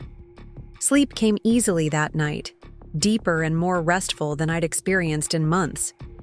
The anxieties that had accompanied my Portland return had been replaced by quiet confidence in the path I was creating. Still challenging, still uncertain in many ways, but unquestionably mine. The following weeks brought rapid developments on multiple fronts. 3 of the conference connections resulted in firm project commitments, including the museum restoration that would become the largest contract I'd secured since establishing my business.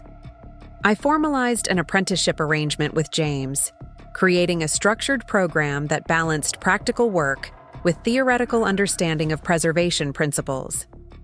The Customs House project neared completion, with the Historical Society planning an official reopening celebration for early summer.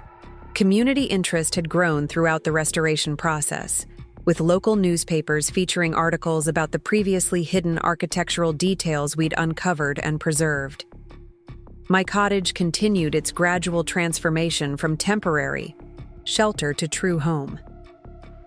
Each modest improvement, shelves built from reclaimed wood to display my growing collection of reference books, window boxes planted with herbs and flowers, kitchen equipment carefully selected for both function and beauty, reflected intentional choices rather than accommodations to someone else's preferences. Clara, who had become both landlady and friend, noted these changes during one of her regular visits. "You've put down roots here," she observed, accepting tea from a pottery mug I'd purchased from a local artisan. Not just professionally, but personally too. I suppose I have, I agreed, recognizing the truth in her observation. It wasn't the plan when I arrived. I was just looking for somewhere affordable to restart. But Rockport has become more than a landing place. Communities are like that sometimes, Clara said thoughtfully.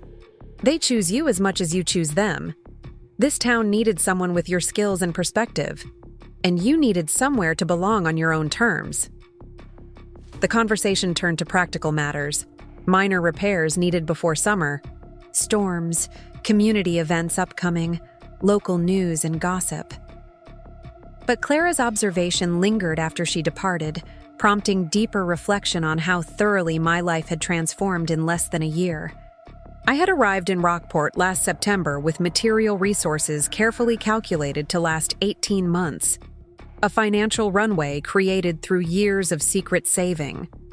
I had brought practical skills developed through formal education and continued private study, but without recent professional application. I had carried emotional wounds still fresh from Richard's callous departure, my self-perception still partially defined by his assessment of my capabilities. Now, with spring yielding to early summer, those initial parameters had shifted dramatically. My business had developed a reputation that generated consistent work throughout the coastal region. My financial projections, while still requiring careful management, showed increasing stability. My professional identity had been validated not just locally but regionally through the Preservation Conference and subsequent projects. Most significantly, my internal landscape had transformed. The woman who had initially doubted her ability to survive without Richard's support now recognized her capacity not just for independence, but for meaningful contribution. The preservation knowledge I'd maintained secretly throughout my marriage had become the foundation for both livelihood and purpose. This evolution was tested unexpectedly one morning in late May. I was at the customs house, documenting the completed restoration for my portfolio, when my phone displayed an incoming call from a Portland number I didn't recognize. Margaret. Wilson, I answered professionally, expecting perhaps another potential client from the conference network. Maggie. Richard's voice, instantly recognizable despite the months of silence, sent a physical shock through my system. I think it's time we talked. My first instinct was to end the call immediately, to protect the hard-won equilibrium I'd established since our separation. But curiosity overcame impulse. What could possibly motivate this contact after nearly a year of complete disengagement? What about? I asked, keeping my tone neutral despite my racing heart. Robert mentioned running into you at some preservation conference, he said, a hint of his familiar condescension seeping through. Said you've set yourself up as some kind of restoration consultant. I wanted to check that you're managing. The concern was so transparently false that I nearly laughed aloud. Richard had left me with deliberate financial precarity, had emptied accounts and maximized credit cards in my name, had calculated exactly how quickly I would be forced to seek his help on his terms. My continued independence was not a relief, to him but an unwelcome surprise. I'm doing quite well, I replied evenly. My business is established and growing, but I appreciate your concern. Silence stretched between us, his expectation of elaboration meeting my newfound capacity for boundaries. Finally, he cleared his throat, attempting a different approach. I'm actually calling about a professional matter, he continued, his tone shifting to what I recognized as his business development voice. We're working on a significant historical conversion project, the Henderson Estate on the North Shore. The Preservation Commission is being difficult about authentic restoration requirements. Robert suggested your expertise might be useful in navigating their concerns. The proposition was so unexpected that I momentarily lost my composure. You want to hire me? After leaving me with nothing because you believed I had nothing of value to offer? This isn't personal, Maggie, he replied, the dismissive edge returning to his voice. It's business. The project needs preservation credibility. and apparently you've developed some reputation in that niche. I'm offering an opportunity that could be financially significant for your endeavor." The proposal crystallized how completely Richard had misunderstood both my previous silence and my current development. He had interpreted my hidden interests as inconsequential hobbies rather than deliberately concealed passions. He had assumed my financial survival was tenuous rather than carefully planned. Most fundamentally, he had believed that professional recognition from him would still hold value for me, that his approval remained my ultimate measure of success. "Thank you for thinking of me," I said carefully, "but I'm fully booked with projects through the fall. I'd be happy to recommend several other qualified preservation specialists who might assist with your project." His surprise was audible in the momentary silence that followed. When he spoke again, genuine confusion had replaced condescension. "Booked through fall? What exactly are you working on up there?" The question revealed how thoroughly he had dismissed my capacity for independent achievement. Despite Robert's report from the conference, despite evidence of my professional establishment, Richard couldn't quite believe in the reality of my transformation. "I'm currently completing the restoration of Rockport's historic customs house," I explained, allowing a touch of professional pride to color my voice. "Following that, I'm contracted for a regional museum restoration and several significant residential projects. I've also taken on an apprentice to help manage the growing workload." Each accomplishment I listed seemed to increase his discomfort, the silence between statements lengthening. I could almost visualize him at his desk, recalibrating his understanding of our power dynamic in real time. "I see," he finally managed. "Well, if your schedule changes, I'll keep your project in mind," I assured him, though we both recognized the polite fiction for what it was. "Is there anything else you needed to discuss?" Another pause, this one pregnant with unasked questions and unspoken recognitions.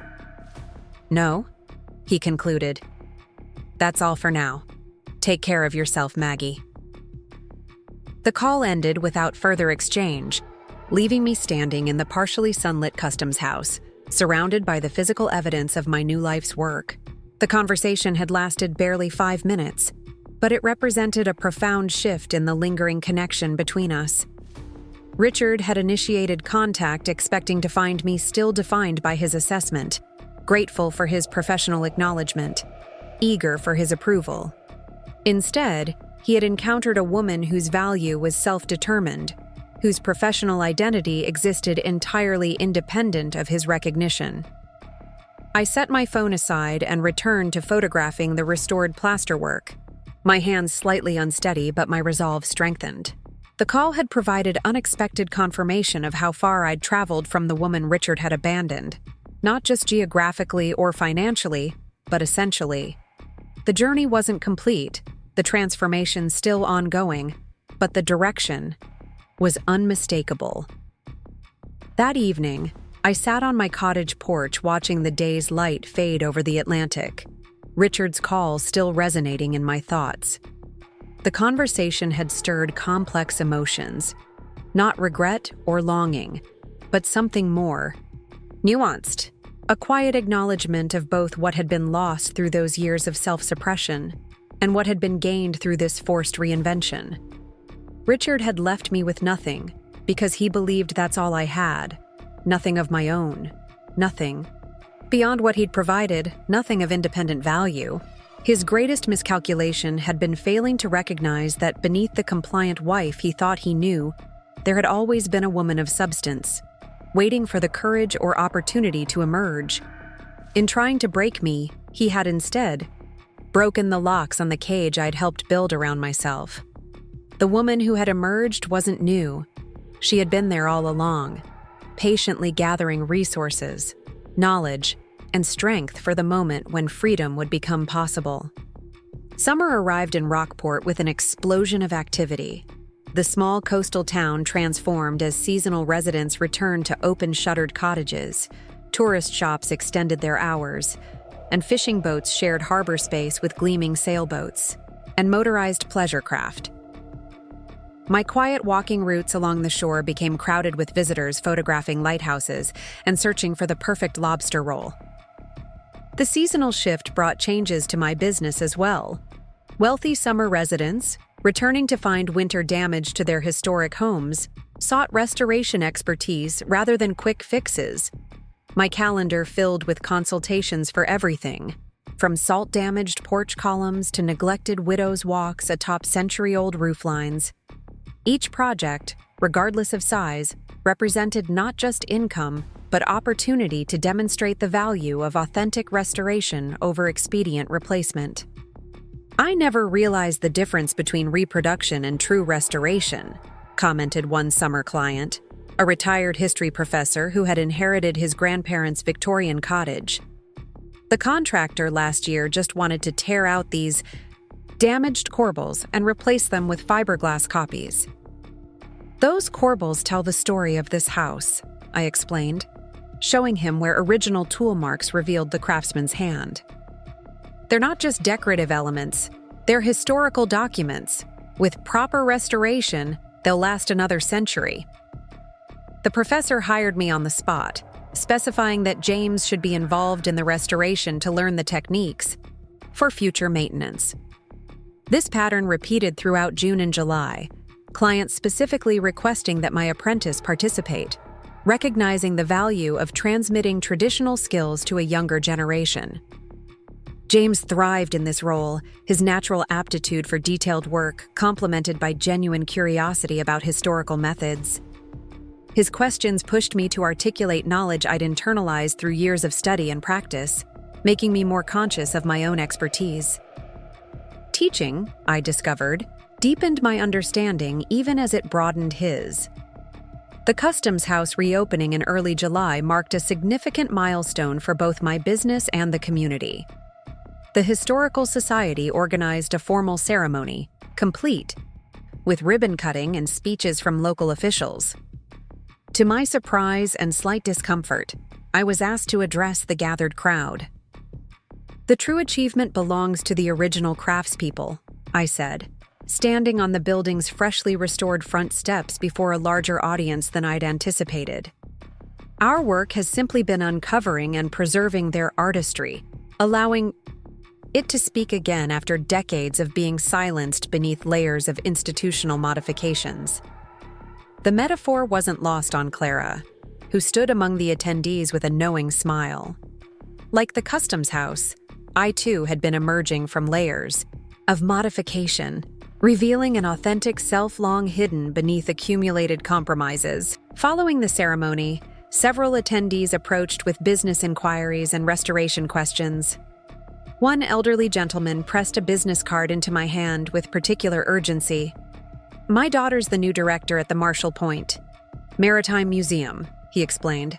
"They've received funding to restore the lighthouse keeper's quarters, but they need someone who understands the historical significance, not just the structural issues." "You're exactly what they're looking for." The potential project was substantially larger than anything I'd yet undertaken. A complete restoration of the living quarters attached to a working lighthouse, with plans to create historically accurate interiors for public tours. It would require extensive research, specialized techniques, and likely additional help beyond James's apprentice capabilities. "I'd be happy to discuss the project with your daughter," I replied, careful not to overcommit despite my excitement. It sounds like precisely the kind of work I'm passionate about. That evening, as the summer sun lingered long past dinner time, I sat on my porch calculating potential expansion scenarios. The lighthouse project alone would provide steady work and income for nearly a year.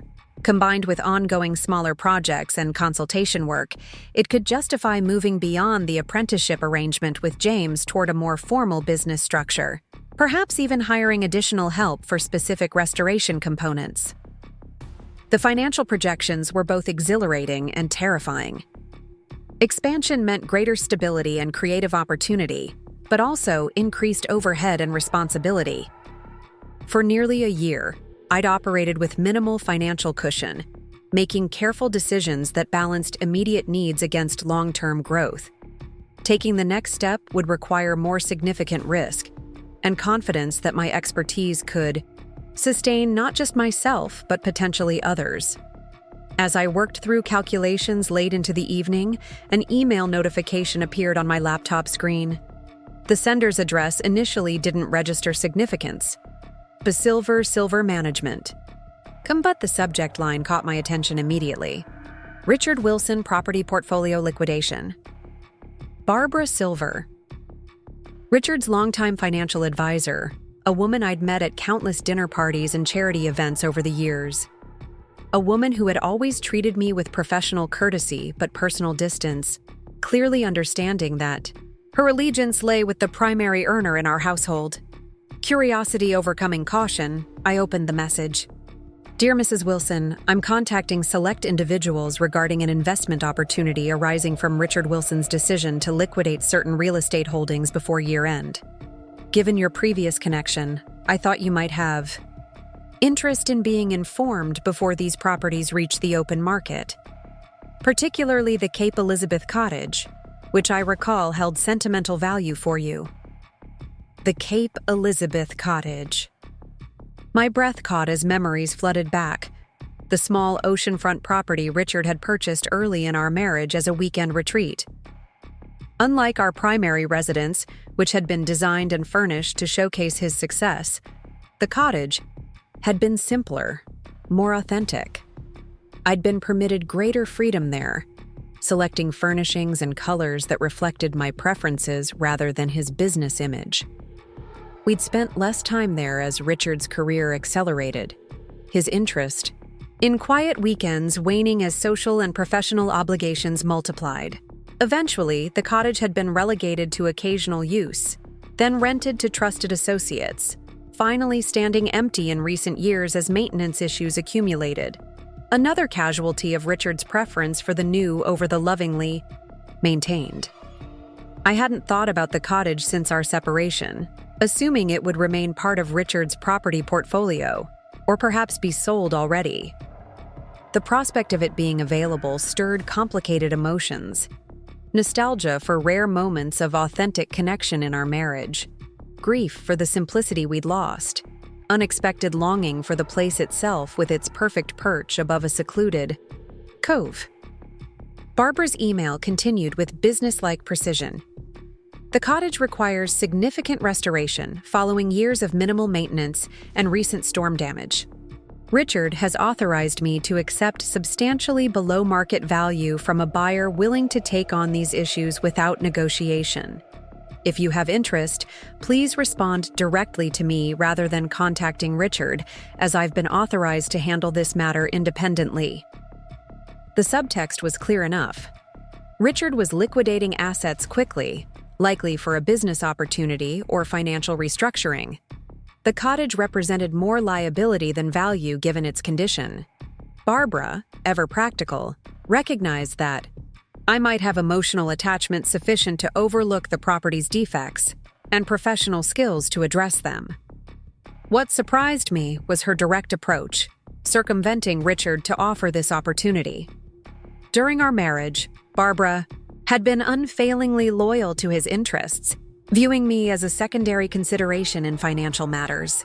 This direct communication suggested either his explicit permission or her independent assessment that I might legitimately participate in this transaction. I closed the email without responding, needing distance from the unexpected emotional surge it produced. The timing seemed almost deliberately disruptive, appearing just as I was contemplating business expansion, forcing reconsideration of past connections rather than future possibilities.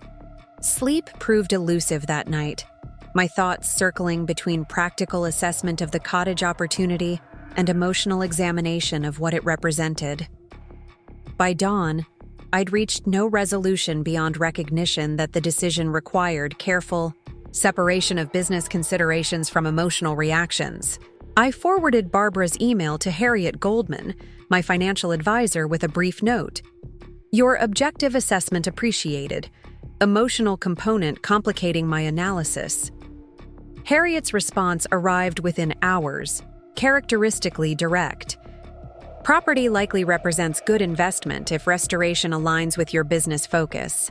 Price advantage significant given market trends. Financial commitment substantial but potentially justified if emotional value also exists. Recommend site visit before decision. Professional inspection non-negotiable.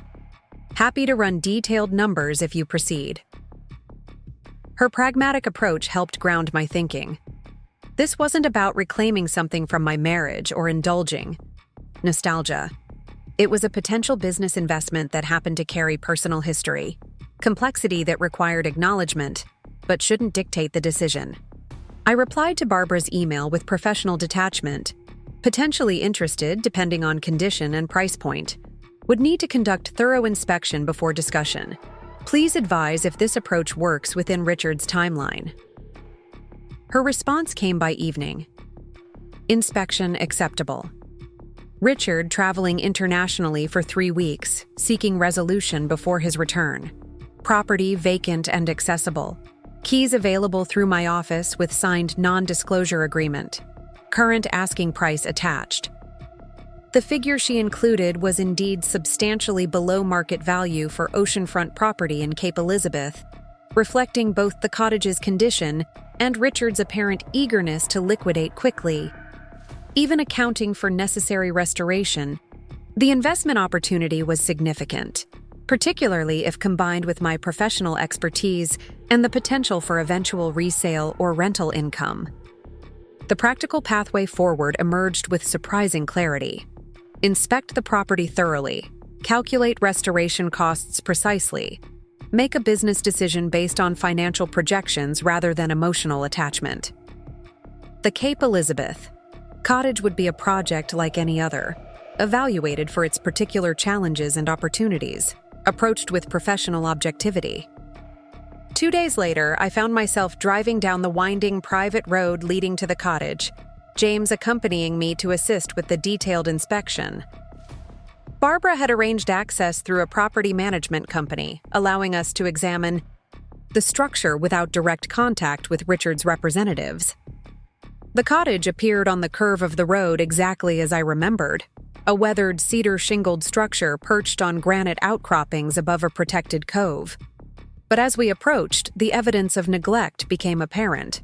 Shingles missing from the roof and sidewalls, gutters hanging loose from fascia boards, windows clouded with salt spray and grime. The small deck overlooking the water had partially collapsed, its railings dangerously unstable. Looks like significant deferred maintenance, James observed professionally, already making notes on his tablet. How long has it been empty? At least 3 years, I replied, trying to maintain my own professional detachment despite the wave of memories triggered by the familiar setting. Possibly longer since any substantial upkeep. We spent the next 4 hours conducting a methodical inspection, examining the foundation for evidence of shifting, testing floor joists for rot or insect damage, assessing window frames and door casings, documenting electrical and plumbing systems likely requiring complete replacement. The interior revealed additional issues. Water damage from a roof leak had destroyed portions of the central ceiling, and mice had made homes within the walls of the small kitchen. Yet beneath these obvious problems, the cottage's essential character remained intact. The massive granite fireplace that anchored the main room, the built-in window seats positioned to capture sunrise views over the Atlantic, the hand-hewn beams supporting the sleeping loft. These original elements that had attracted us to the property 30 years earlier had weathered neglect with the resilience of authentic craftsmanship. It needs comprehensive restoration, James concluded as we completed our assessment. But the structural elements are surprisingly sound given the cosmetic damage. The foundation hasn't shifted despite coastal erosion pressures. The frame is solid oak with traditional joinery that's held beautifully. His objective assessment echoed my own observations. The cottage's problems, while numerous, were precisely the kind of challenges my business specialized in addressing. Restoring original elements while selectively modernizing systems for functionality and longevity.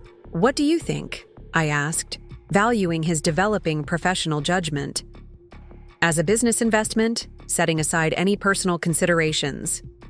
James considered the question carefully, reviewing his detailed notes before responding. The location alone justifies significant investment. Oceanfront property in this condition, where the problems are fixable rather than structural, rarely comes available. With your restoration expertise applied, the value increase would be substantial. He hesitated briefly before continuing. But it would require considerable resources, both financial and time commitment. We'd need additional help to maintain other client projects while tackling something this comprehensive. His use of we, rather than you, didn't escape my notice, an unconscious indication of how thoroughly he'd integrated into my business vision, how naturally he assumed our professional future remained connected. It would mean accelerating our expansion plans, I acknowledged, taking on additional help sooner than projected, potentially assuming debt for materials and labor before completion and potential sale. The financial risk was considerable.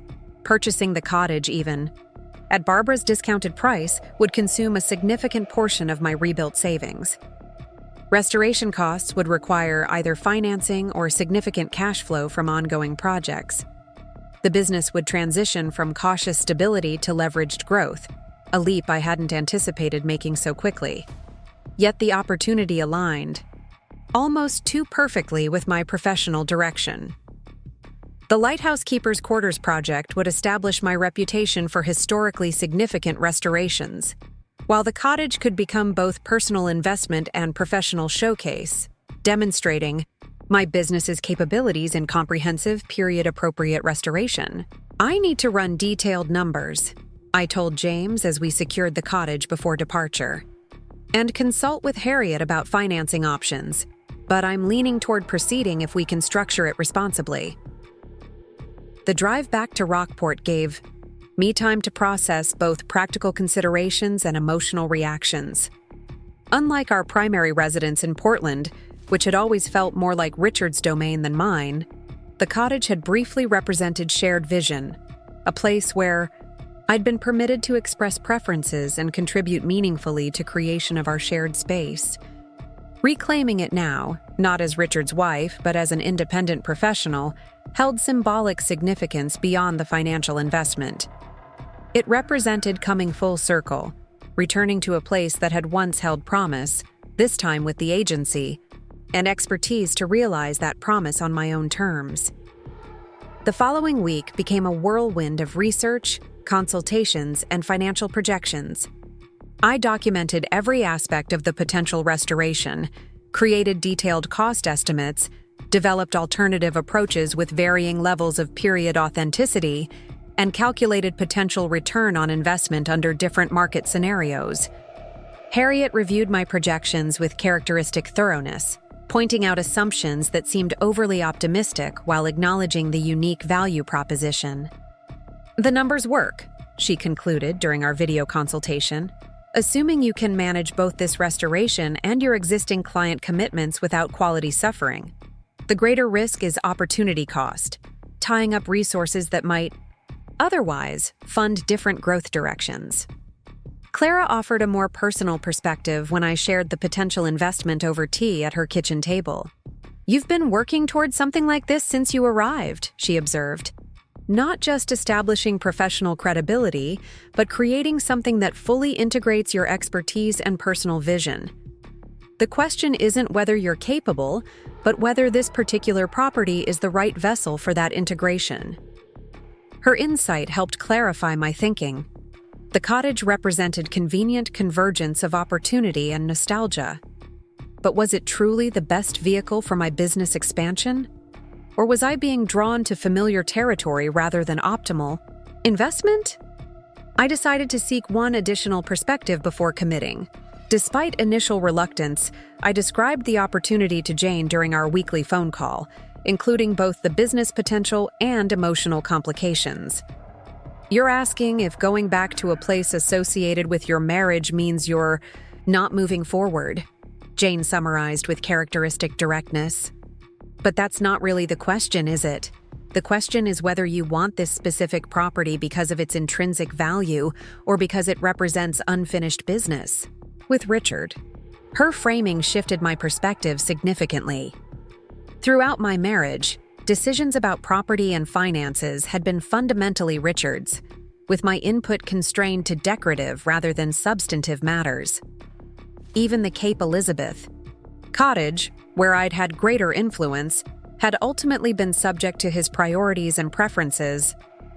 This transaction would be entirely different, my decision based on my professional judgment, funded by my resources, shaped by my vision. The cottage's history with Richard was incidental rather than central to its current value proposition.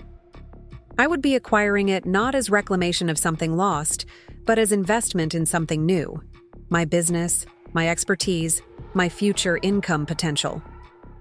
With this clarity, I contacted Barbara to indicate my interest in proceeding, proposing a purchase price slightly below her asking figure with justification based on specific restoration requirements identified during inspection. Her response was prompt and businesslike, accepting my offer without negotiation, further evidence of Richard's apparent eagerness to liquidate quickly. "I'll prepare purchase documents immediately," she wrote. "Richard has authorized me to complete this transaction without further consultation, so we can proceed as soon as your financing is arranged." The implication was clear. Richard either didn't know or didn't care that I was the purchaser. Barbara was handling the transaction with professional discretion, neither hiding my identity nor specifically bringing it to his attention. The property itself, rather than its connection to our marriage, was the only relevant consideration. Financing arrangements proceeded with surprising smoothness. My established business history, growing client base, and detailed restoration plan satisfied the small community bank that specialized in local property investments.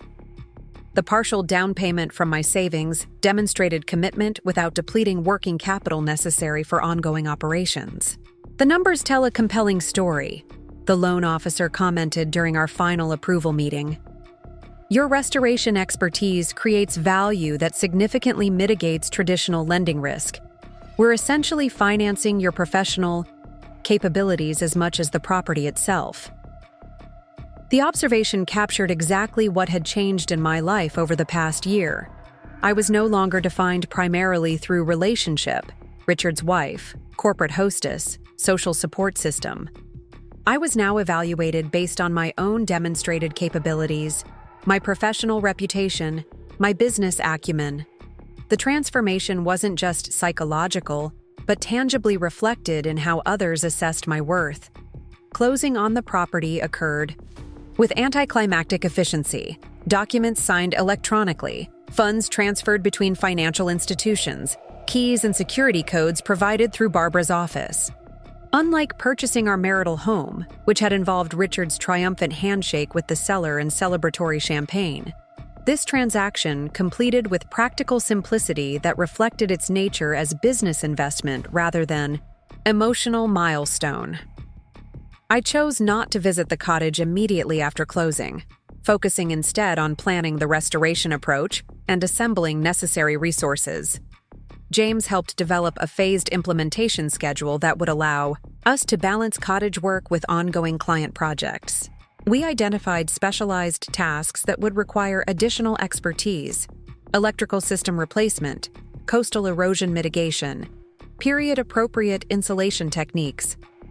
The process felt remarkably different from renovations during my marriage, when Richard had driven decisions based primarily on resale value and contemporary trends, often overriding historical considerations in favor of modern amenities.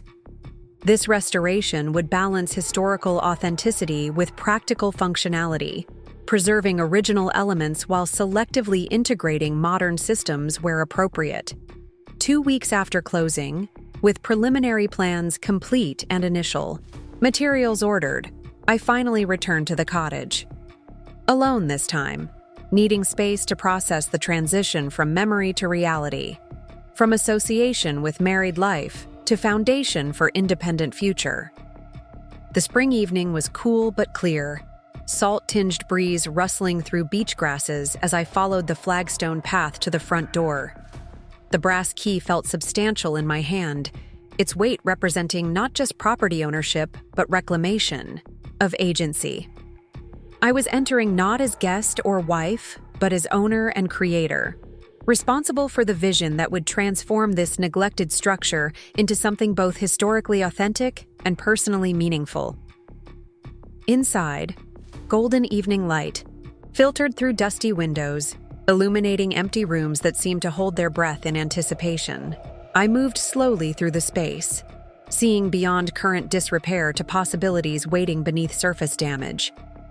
The massive fireplace would again become the heart of the main room once properly restored. The built-in window seats would offer contemplative ocean viewing once reconstructed with period-appropriate materials. The sleeping loft would provide cozy accommodation once structural reinforcement ensured its safety. I climbed the narrow stairs to the loft, where a small, round window faced directly eastward across the Atlantic. This had been my favorite spot during our early marriage, a place to read on rainy weekends or watch stars on clear summer nights. Standing there now, I felt curious detachment from those memories. They seemed to belong to someone else, a younger woman whose identity had been so thoroughly defined by her husband's preferences that even her private moments occurred within parameters he had established. The cottage itself remained essentially as I remembered, its basic structure and orientation unchanged despite years of neglect. But my relationship to it had transformed completely. I was no longer the decorative element selected to complement Richard's acquisition, but the craftsperson who would determine every aspect of its restoration. The distinction felt profound, a physical manifestation of my journey from dependent spouse to independent professional. As twilight deepened into dusk, I sat on the back steps overlooking the cove, mentally mapping the work ahead. The restoration would require months of intensive effort, substantial financial investment, and creative problem-solving for elements where original materials couldn't be salvaged. The business implications were significant, establishing capacity for comprehensive projects, demonstrating expertise in historically accurate seaside restoration, potentially creating a showcase that could attract similar high-value commissions. But beyond practical considerations lay deeper purpose, creating physical proof that transformation was possible, that neglect could be reversed through skilled intervention, that original beauty could re-emerge from beneath accumulated damage. The metaphorical resonance with my personal journey wasn't lost on me, though I recognized the danger of over-identification with any single project. My phone chimed with an incoming message, breaking the contemplative mood. James had sent photographs of materials we'd sourced for the first restoration phase. Hand-split cedar shingles from a sustainable forestry operation, specialty copper flashing aged to patina that would match the original, replicated period, hardware from a blacksmith specializing in colonial techniques. His accompanying message read simply, "Ready when you are. This is going to be something special." The simple affirmation confirmed what I already knew. This project represented not just property acquisition, but evolution of my professional identity, from individual practitioner to small business owner, from local resource to regional specialist, from cautious survivor to confident creator. As darkness settled over the cottage, I locked up and returned to my car, leaving physical engagement, with the restoration for another day. The drive back to Rockport gave me time to process the evening's revelations, to acknowledge both the practical challenges ahead and the symbolic significance of reclaiming this particular property on entirely new terms. Richard had left me with nothing because he believed that's all I had. Nothing beyond what he'd provided. Nothing he couldn't take back. Nothing independently valuable. His greatest miscalculation had been underestimating what I'd kept hidden. Throughout our marriage, not just the secret financial preparations that had funded my initial independence, but the knowledge, skills, and determination that now allowed me to reacquire through my own means what had once been ours on his terms. The cottage would become physical testament to that miscalculation. Under my direction, it would transform. From neglected liability, Richard was eager to discard into showcase property, demonstrating the value of authentic restoration. Whether I ultimately kept it as personal residence and business advertisement or sold it for significant profit, its rehabilitation would stand as evidence of capabilities Richard had never fully recognized, capabilities that had always existed, beneath the compliant surface of the wife he thought he knew. The implications for my business were equally significant. The cottage restoration would require expansion beyond what James and I could manage alone, necessitating carefully selected additional help with specialized skills. It would establish precedent for comprehensive projects where we controlled the entire restoration process, rather than consulting on specific elements. It would create tangible demonstration of our philosophy that historic properties deserved preservation of original craftsmanship, rather than cosmetic replication. By the time I arrived back at my Rockport cottage, I had mentally shifted from tentative exploration to committed implementation. Tomorrow would begin the practical process of integrating this significant project into our existing workflow, adjusting timelines for other commitments, developing detailed restoration specifications, identifying appropriate specialists for collaboration. But tonight allowed space for quieter acknowledgement of distance traveled since Richard's abandonment. From desperate financial calculation in those first shocked days to careful business expansion less than a year later. From frantically pawning my wedding ring for survival cash to purchasing oceanfront property as investment vehicle. From identity defined through relationship to self-determination based on demonstrated expertise. The transformation wasn't completed, perhaps would never be fully completed, but its direction was unmistakable. Each professional achievement, each business decision, each step toward financial independence represented not just practical survival, but fundamental redefinition of how I understood my capabilities and worth. Richard had discarded me because he believed I had nothing of independent value. In doing so, he had inadvertently created space for me to discover just how much I actually possessed, how much I had always possessed beneath the carefully maintained facade of supportive wife. The irony wasn't lost on me as I prepared for sleep in my small Rockport cottage, plans for restoring the Cape Elizabeth property already taking shape in my mind.